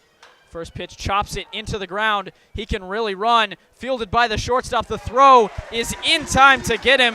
Simon Gaines, his counterpart at short, makes the play. And the Bean Ballers go 1-2-3. Novominski not moved off of third. We go to the bottom of the 10th inning. Still 5-5 here. The Bombers a chance to win it.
Bottom 10 here at historic League Stadium. The Bean Ballers failed to score their ghost runner at second. And now Caden Davis still on the mound. The Bombers hoping to score theirs. And Nate Dunphy off the bench is the pinch runner at second. He'll replace Owen Cornett.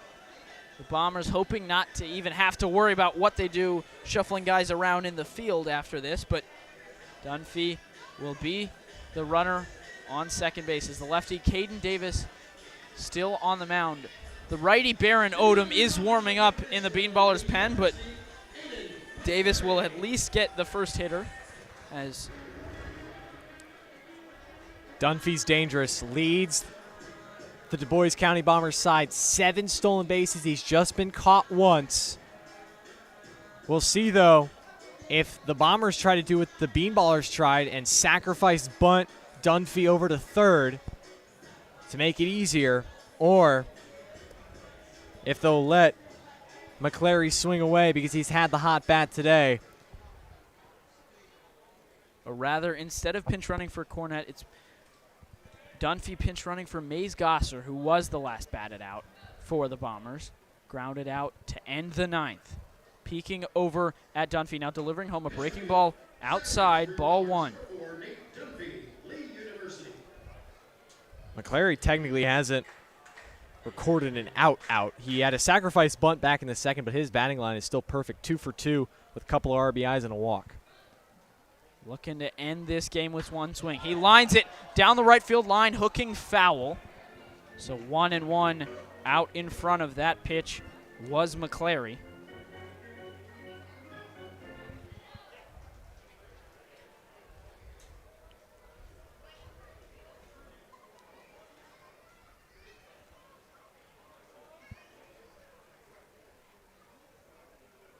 Peeking at Dunphy, now delivering home the 1-1, another breaking ball. McClary just holding himself back from swinging at it. Goes outside for ball 2. Feel like it's going to be a heavy dose of breaking balls from Caden Davis. I wouldn't challenge McClary with a fastball. I'd see if you get him to chase. You want to take advantage of the left, but you don't necessarily mind walking him as McClary fouls this next one off. Out of play, 2-2. You just don't want to give him anything he can square up, because a base hit to the outfield could very well end this game. But again, if you walk him, means you lose the left advantage, but now you have a force at 3rd, 2nd, or 1st.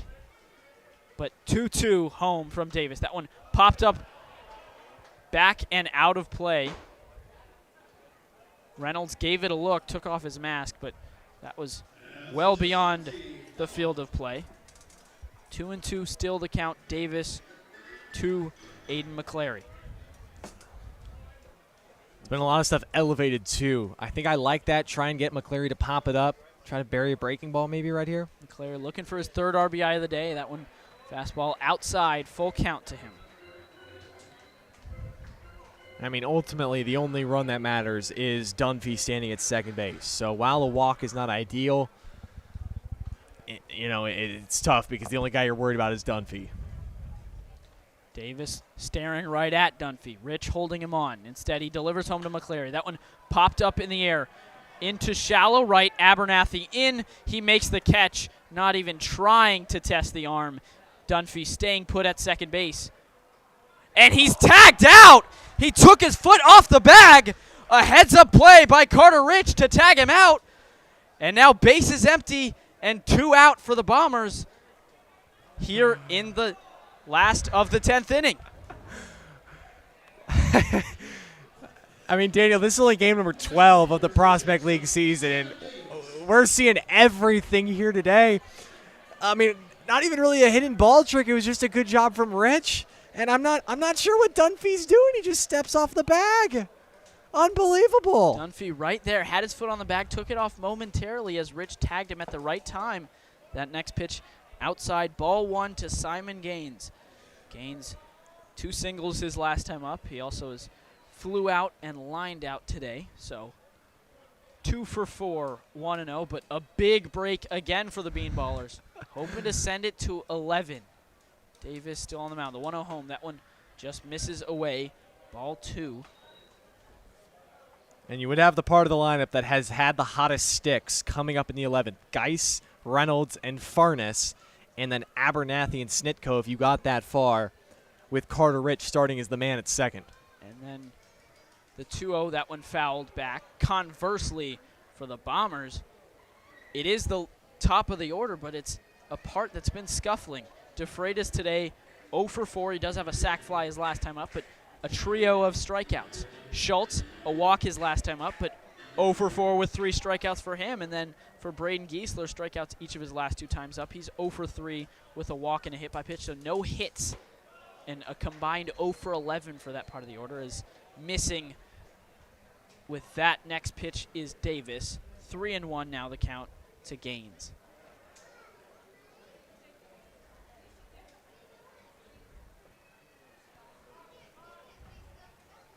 Three balls, one strike. Davis deals. That one catches the outside corner. Gaines was already a step past home plate from the right batter's box towards first base, expecting a walk, but he'll have to stay put. Full count now.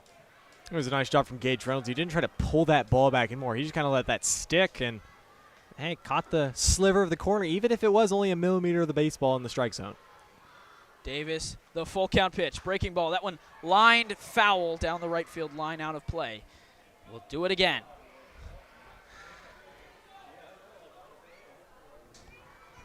A game that's been no short on drama.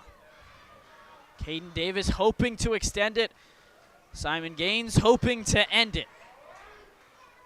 The full count pitch. That one fouled down the right field line again.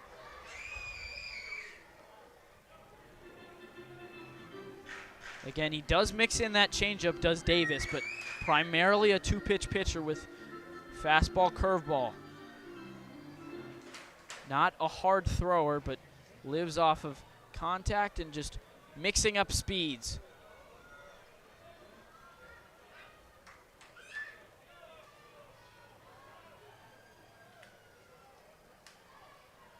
The Bean Ballers in the field, all standing in anticipation. A let's go Bombers, rather, chant from the crowd here at League Stadium. The 3-2, that one downstairs, ball 4. And aboard is the winning run. Simon Gaines up to the plate to Freitas, and out to the mound goes Gabe Arroyo. This will be it for Caden Davis. Baron Odom, the righty, getting the call out of the Bean Ballers bullpen. So we got a pitching change here at League Stadium. Runner on first, all tied up at 5 here in the last of the 10th. Don't go anywhere. Keep it right here on the official YouTube channel of the Decatur Bean Ballers.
Runner on first, 2 outs here in the bottom of the 10th. Baron Odom, the new arm on the mound for the Bean Ballers. Odom hoping to keep this game tied and send it to possibly the 11th.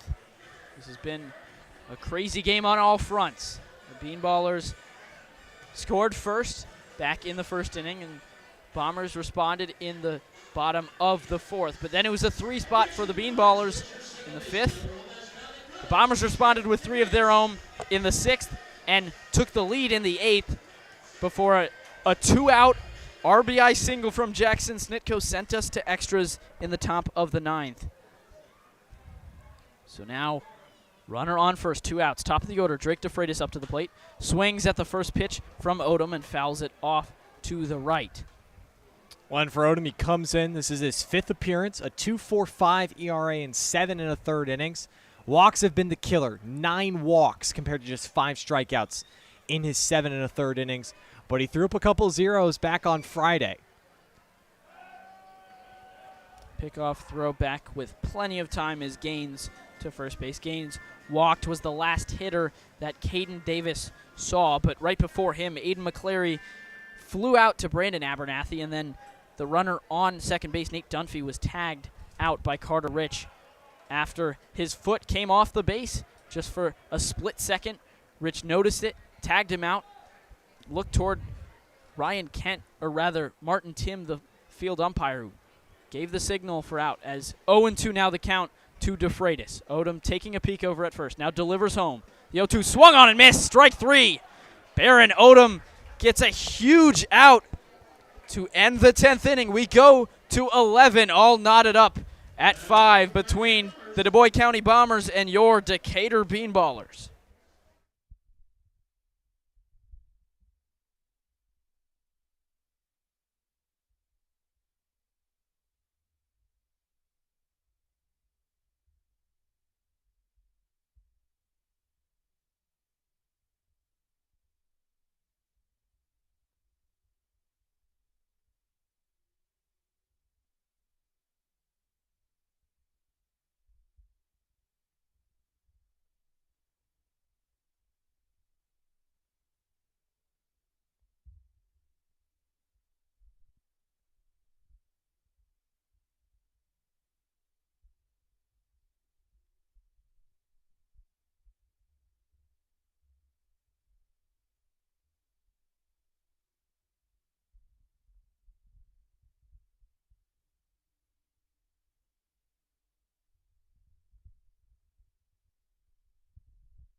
Ten innings just wasn't enough. Your Bean Ballers were headed to the 11th, tied 5-5 here on the finale of Week 2 here in the Prospect League.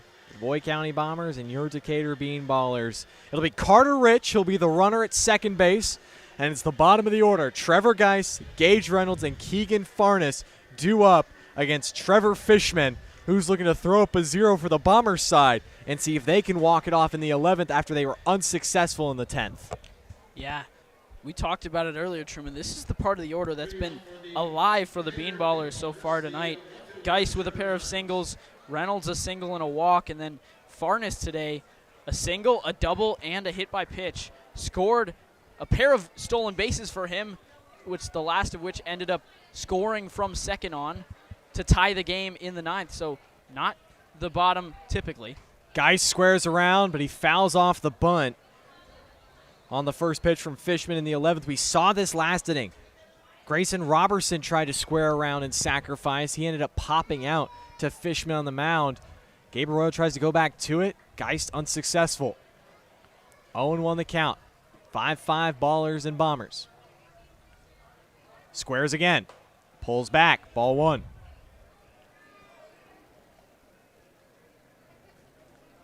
Geiss has struck out the last 2 times to the plate after a pair of singles his first 2 times up, including scoring a run back in the 5th. Fishman checks. Now delivers. Geiss squares.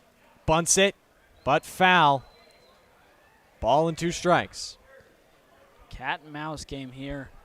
Fishman throwing pitches high in the zone, trying to get another popped up bunt. And the last few, it seems, Geiss either pulling back or trying to pull back, not able to pull it back that time for balls. So just cat and mouse game.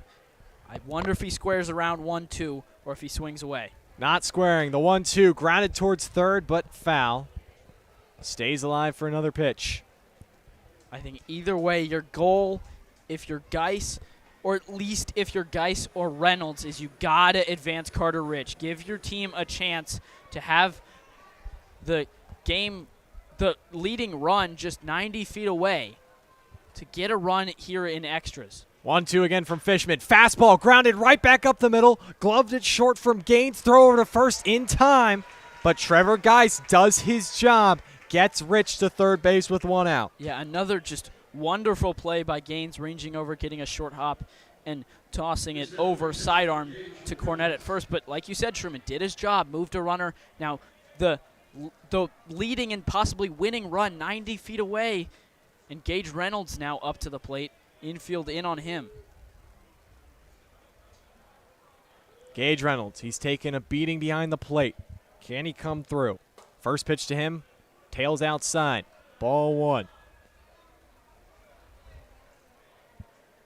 Last time up in the 9th for Reynolds, he grounded out to third.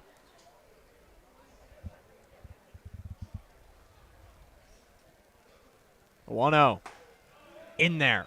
1-1 on the outside corner to the right-handed hitting Reynolds. Yeah, after everything that's happened to him today, getting doubled off, all the plays at the plate that didn't go his way, thought he had a runner caught stealing, he didn't multiple times. 1-1, up and away. 2 balls and a strike. Reynolds 3 RBIs up to this point this season. Carter Rich represents the go-ahead run 90 feet away on third base. Infield in for the Bombers. 2-1 delivery from Fishman outside, 3-1. Keegan Farnes stands on deck.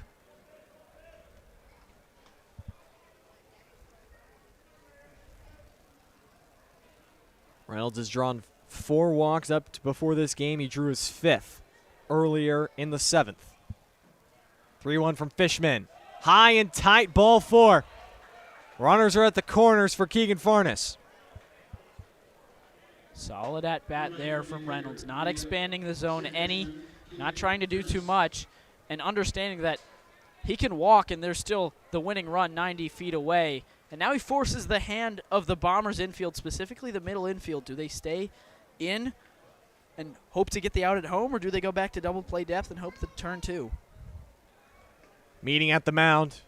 Everyone on the infield, including DeGregorio and Ross. It's Travis Lamar out to talk with his squad about how they want to situationally play this. Carter Rich at third. Gage Reynolds at first. The Milliken men on base for Keegan Farnes, who has had himself a day. 2 for 3, a pair of runs scored, also an RBI. And he has a chance to put his team ahead here on the top of the 11th. It was in 11 innings that the Bean Ballers fell last Saturday at home to the Danville Dans. The Dans put up 3 in the top half of the 11th. Ballers rallied for 2 in the bottom half. And then coincidentally enough, it was Keegan Farnes who grounded out to end that one, pinch hitting. And now he has a chance to redeem himself here on the top of the 11th against the Dubois County Bombers with the score 5-5. 5 runs on 11 hits, no errors for Decatur. 5 runs, 9 hits, no errors for Dubois County. Each team has had a 3-run inning. But both teams are just chasing a run. Fishman fires. Chop to the first base side toward the Dubois dugout, foul. Well, Farnes has already gotten his get back, per se. He singled back in the 9th, stole a base, came around to score the tying run. Can he break even against the Bombers? Taking off for second is Gage Reynolds in an infield pop-up. Right there to make the grab is McClary, and 2 outs now here in the 11th. Bean Ballers had a runner just 90 feet away. All you got to do is either put the ball in the air deep or put the ball on the ground, possibly through. Just popping it up on the infield, not what you need there. And now you're not out of it, though, if you're the Bombers. Still got runners at the corners in the top of the order. Brandon Abernathy. First pitch from Fishman. Off the hands, dribbled towards short. Tough play for Gaines. He fields on the run, throws. It goes wide to first. Ballers take the lead. Arroyo's going to hold Reynolds at third. And a costly error from the shortstop, Simon Gaines, gives Decatur the lead in the 11th. Gaines has been so sure-handed all day. The first misplay really by anyone. It's the first error in the error column for either team today, and it's a costly one. Now the Bean Ballers have the lead, a chance to win their first road game this season, but still not out of it yet, especially with who you have at the plate, exactly who you want in this situation if you're the Bean Ballers. Jackson Snitko tied it in the ninth with 2 outs down to his final strike. He now has a chance to add some insurance. He's first pitch hacking, laces one deep into the gap in right center. In comes Reynolds, in comes Abernathy, Jackson Snitko, a 2-run double, and it's 8-5 Ballers. Wow, Jackson Snitko, man. His last time up, he's patient at the plate, works a 2-strike count, and then lines a gut punch into right center field. This one, the exact same pitch. First pitch, he's hacking and absolutely scorches this one. He's on second base and one-upping himself, now giving the Bean Ballers more cushion here in extras. And that'll do it. Travis Lamar out of the dugout. Fishman gets the yank. But wow, it seemed like the Ballers had shot themselves in the foot. Keegan Farnes, an infield pop-up. But then Brandon Abernathy, a lightly tapped grounder, a tough play for Simon Gaines, throws it wide of first. They did end up scoring that as a infield single, and then Abernathy advancing to second on a throwing error. But then Jackson Snitko tattoos a ball into the gap. 8-5 Ballers. And it's a left-handed pitcher, Bryce Haney, on to face Matthew Novominski. Truman, it's just been push, pull, punch, punch back all afternoon. The Bean Ballers score first, then the Bombers respond. The Bean Ballers get a 3-run inning. The Bombers get a 3-run inning. The Bombers take the lead. The Bean Ballers respond. But this one, just an absolute gut punch again from Snitko. You had 2 outs and still just a runner on third, and we were tied up. And then the throw gets away, and you got runners second and third, but still 2 outs. Snitko possibly ending this one, icing it, putting ice on the champagne. The Bean Ballers still not out of it, but certainly looking to be well on their way to their first road win of the season. They were 0 for 4 previously on the road. They also wanted to avoid falling to 4-8. Ballers are 4-7, Bombers 7-4. They're trying to keep pace with the Danville Dans. But Haney done with his warm-up tosses. The lefty making his 4th appearance. 3.12 ERA in 8 2/3 innings. Does have 9 strikeouts. We saw him on Friday. 2 1/3 shutout innings, yielded just 1 hit and punched out a pair in that 5-3 loss. But it's Matthew Novominski, the first one to greet him. First pitch, Novominski gets away from the catcher Di Gregorio, and moving up to third is Snitko.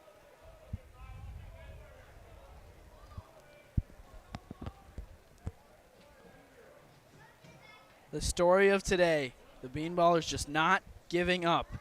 1 out, nobody on in the 9th. Keegan Farnes a single, steals a base, and then 2 outs, 2 strikes. Down to their final strike. Snitko serves it into right field to tie it up, and now all. Novominski off the end of his bat, foul. 1-1.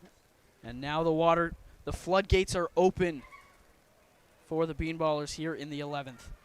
Novominski popped out in foul territory to McClary to end the 9th after Snitko tied it. He came on to pinch hit for Misael Maldonado.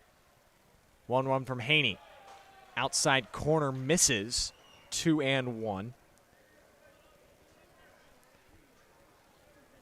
Novominski comes in with a 5-game hitting streak, hoping that doesn't end after a pinch hit performance. He's also walked in 9 of his 10 games played.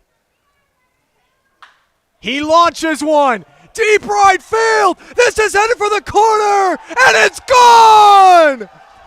Matthew Novominski, a 2-run blast, and it's 10-5 Bean Ballers. Now, as many runs in this 11th frame as Decatur had in its first 10, and they're fired up. Players out of the dugout. Manuel Toro celebrating with Matthew Novominski. This one is broken open. His third home run of the season is a moonshot deep into the night. And it's a 5 spot in the 11th. Grayson Robertson hacks at the first pitch and fouls it off from Haney. Man, oh man. You know, again, it's still early, Daniel, but like if the Bean Ballers go on a run, I feel like you have to point back to this game as the turning point early in this season. Robertson tattoos one. Deep into center. Cartwright's back. It's over its head. Up against the wall. When it rains, it pours. Robertson's into second with a double. Yeah, you said it. This is an absolute downpour for the Bean Ballers offense here in the 10th. Just got by the skin of their teeth through regulation. And now here in the 11th, another hit, another runner in scoring position, and already 5 runs in. Grayson Robertson finally has a hit. It's his 5th of the season, his first extra base hit, and his first hit in over 10 days. Now Caleb Kreider takes the first pitch ball inside.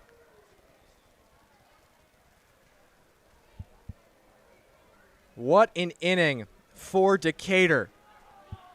Silenced the crowd here at League Stadium. 1-0 to Kreider, swing and a miss, nice sinker. Tailing away from Bryce Haney. And looking at that double from Robertson, you know, already 5 runs in. He doesn't necessarily need it, but man, I bet Grayson Robertson needed that to absolutely tattoo one over Cartwright's head, breaking out of a slump buster in a big way. Breaking ball in the dirt, ball 2. You know, we were talking to assistant coach Pete Romero on the bus after yesterday's loss, and he was saying that's what just some of the guys need. They needed a slump buster. Well, some slumps have been busted here in the 11th. 2-1 offering from Haney upstairs, but called a strike. Tippy top, peering over the top of the zone. That fastball clips it. 2-2. It would be the 2-3-4 hitters due up for the Bombers in the bottom half of the 11th. They would be chasing 5 runs.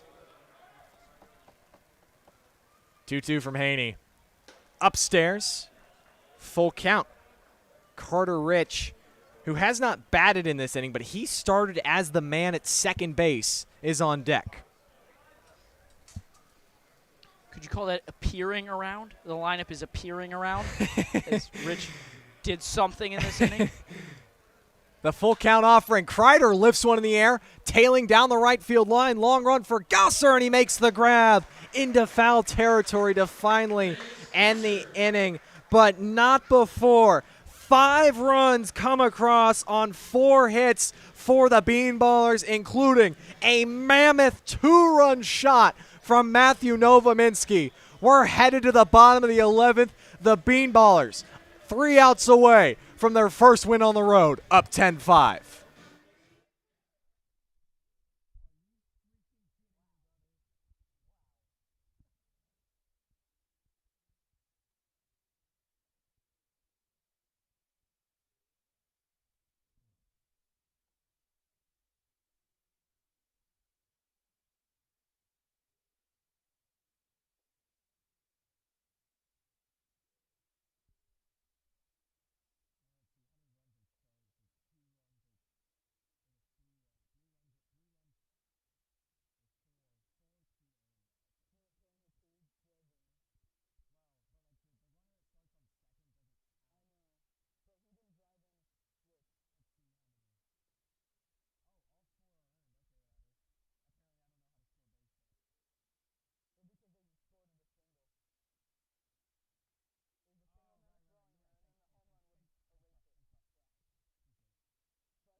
If you're just joining us, where have you been at? 9:12 p.m. Eastern time here in Huntingburg, Indiana. And it's your Decatur Bean Ballers up 10-5 here in the 11th over the Dubois County Bombers. The Bean Ballers trying to get that donut of a win column on the road off their back. 0-4 coming into this one. They led 4-1, headed to the bottom of the 6th. Bombers put up 3 in the bottom of the 6th, then put up a run in the 8th to take a 5-4 lead. Jackson Snitko came through in the 9th, and in a barrage of hits in the 11th for Decatur have given them this 5-run lead. Baron Odom, who got the last out in the 10th, faces the 2-3-4 hitter. Simon Schultz fouls the first pitch off. It's Drake DeFreitas who starts at second base, and the Bombers are chasing 5 runs. Yeah, if you're Odom, you just go out there and you just throw. You just play catch with your catcher. You got 7 guys behind you. You got a guy in front of you. You're all just working to get those last 3 outs. Just find those last 3 outs. That's really all you need. And you're walking away with your first road win of the season. Fastball runs outside, 1-1. Odom quickly back on the rubber.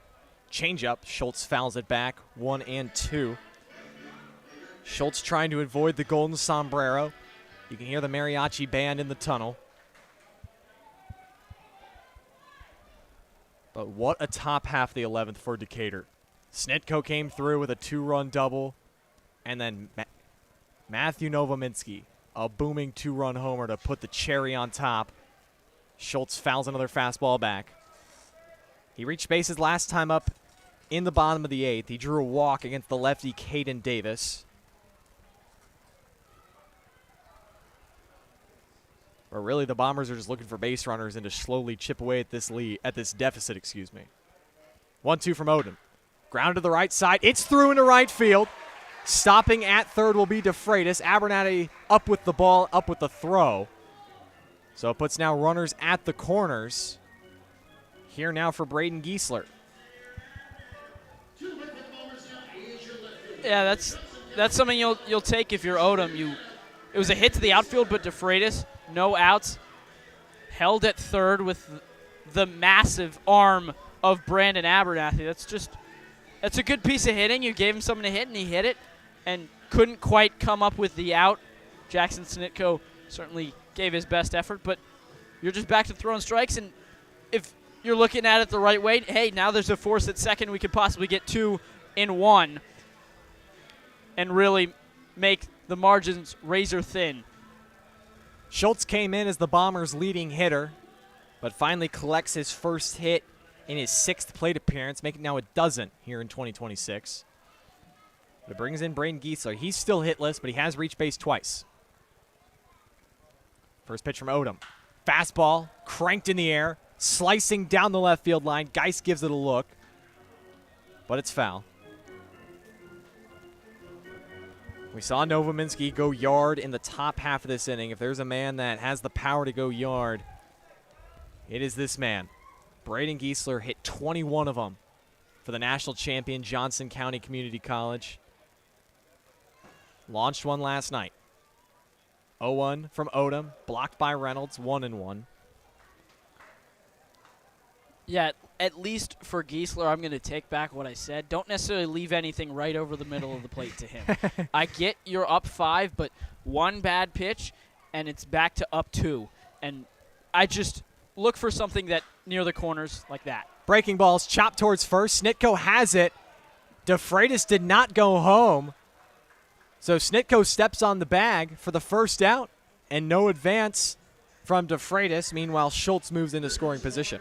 Yeah, whether Travis Lamar told him not to or that was just DeFreitas not running, very conservative so far on the base paths, really not wanting to make that out at home. And sometimes you just got to take a chance, especially when you're down 5. But a big first out to have, especially with it being Griessel.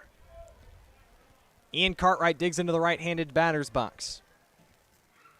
2 for 4 with a walk.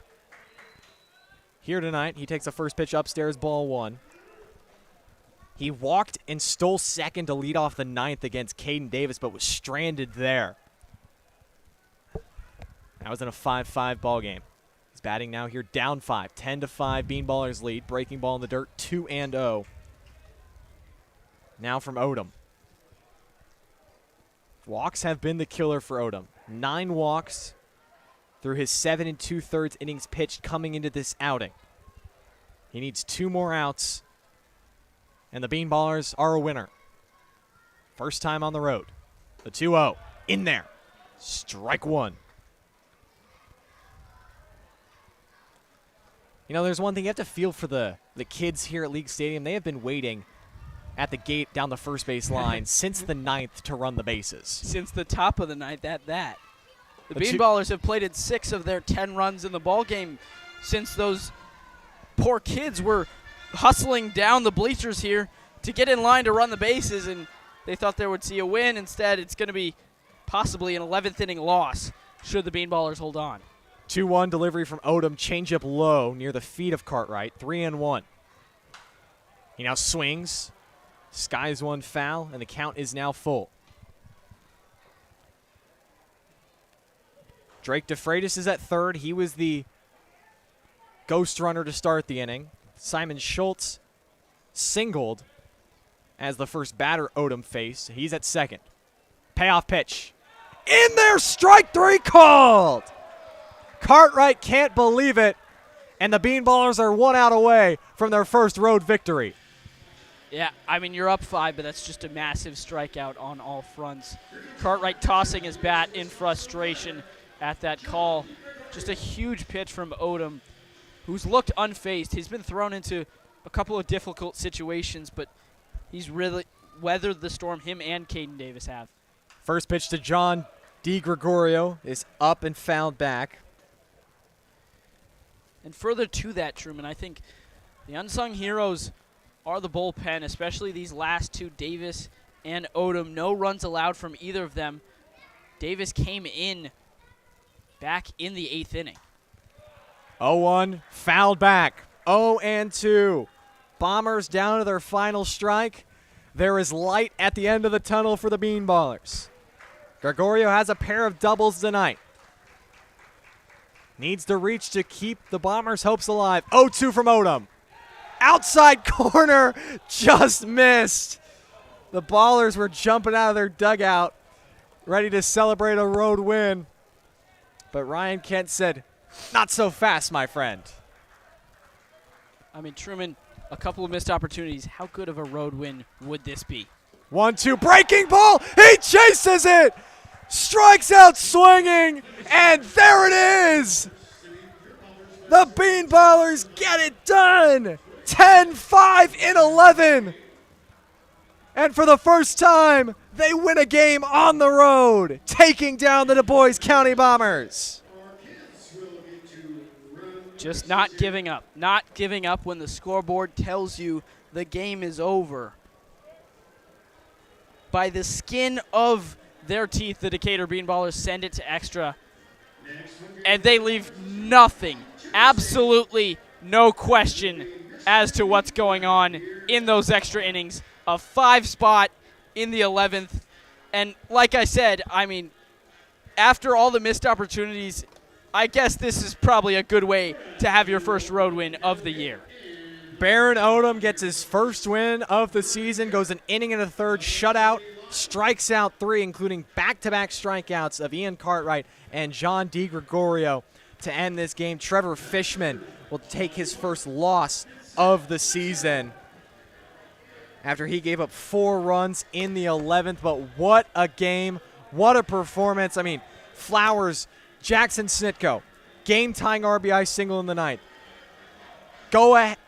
Insurance 2-run double in the 11th after Brandon Abernathy beats out an infield single to take the lead, and then Matthew Novominsky off the bench. He thought today was going to be his off day. He launches a go-ahead insurance 2-run mammoth moonshot. But what a game. Bean Ballers will be back at home Tuesday against the Danville Dans. They'll look for revenge before they head down to Alton, Illinois on the River Dragons on Wednesday. Back at home for the first of 2 straight on the duel of I-72 against the Lucky Horseshoes. Thursday in Decatur, Friday in Springfield. Saturday they welcome in the Lafayette Aviators, and then Sunday they close out the week against the Burlington Bees. As for the Dubois County Bombers, they'll be home versus the Rex on Tuesday, at the Danville Dans Wednesday, home versus the Rex again on Thursday. Then they go up to Terre Haute Friday. Before Saturday and Sunday, they are home versus the defending Prospect League champion, Cape Catfish. But Daniel, What a game. What a game. If the Ballers, go on a run, this is the game that we will look to. But Absolutely. Any final thoughts from you? Just, from that 9th inning, bases empty, 1 out opportunity, there isn't really any part of the game you can look at and say, wow, that is phenomenal, and that's exactly what this team needs to just give them a jolt and start piling up wins. I go back to something that may seem meaningless, but that double from Grayson Robertson with already 2 out and bases empty, already 5 runs in the 11th, a slump buster for him, and something that might propel him to be the bat that Gabe Arroyo thinks he is in this Bean Ballers lineup. Just a great first road win, finally getting that monkey off of your back. Well, for my broadcast partner, Daniel Herzog, I have been Truman Griessel. Once again, your Bean Ballers get it done. 10-5 in 11 innings. Man, it was fun. We'll be back on the road Tuesday here right on the official YouTube channel for your Decatur Bean Ballers. We'll be in Alton, Illinois as the Bean Ballers take on the River Dragons. But Tuesday at home, Workman Family Baseball Field. Bean Ballers and Dan's, but we'll say so long here from Huntingburg, Indiana, and League Stadium. Once again, 10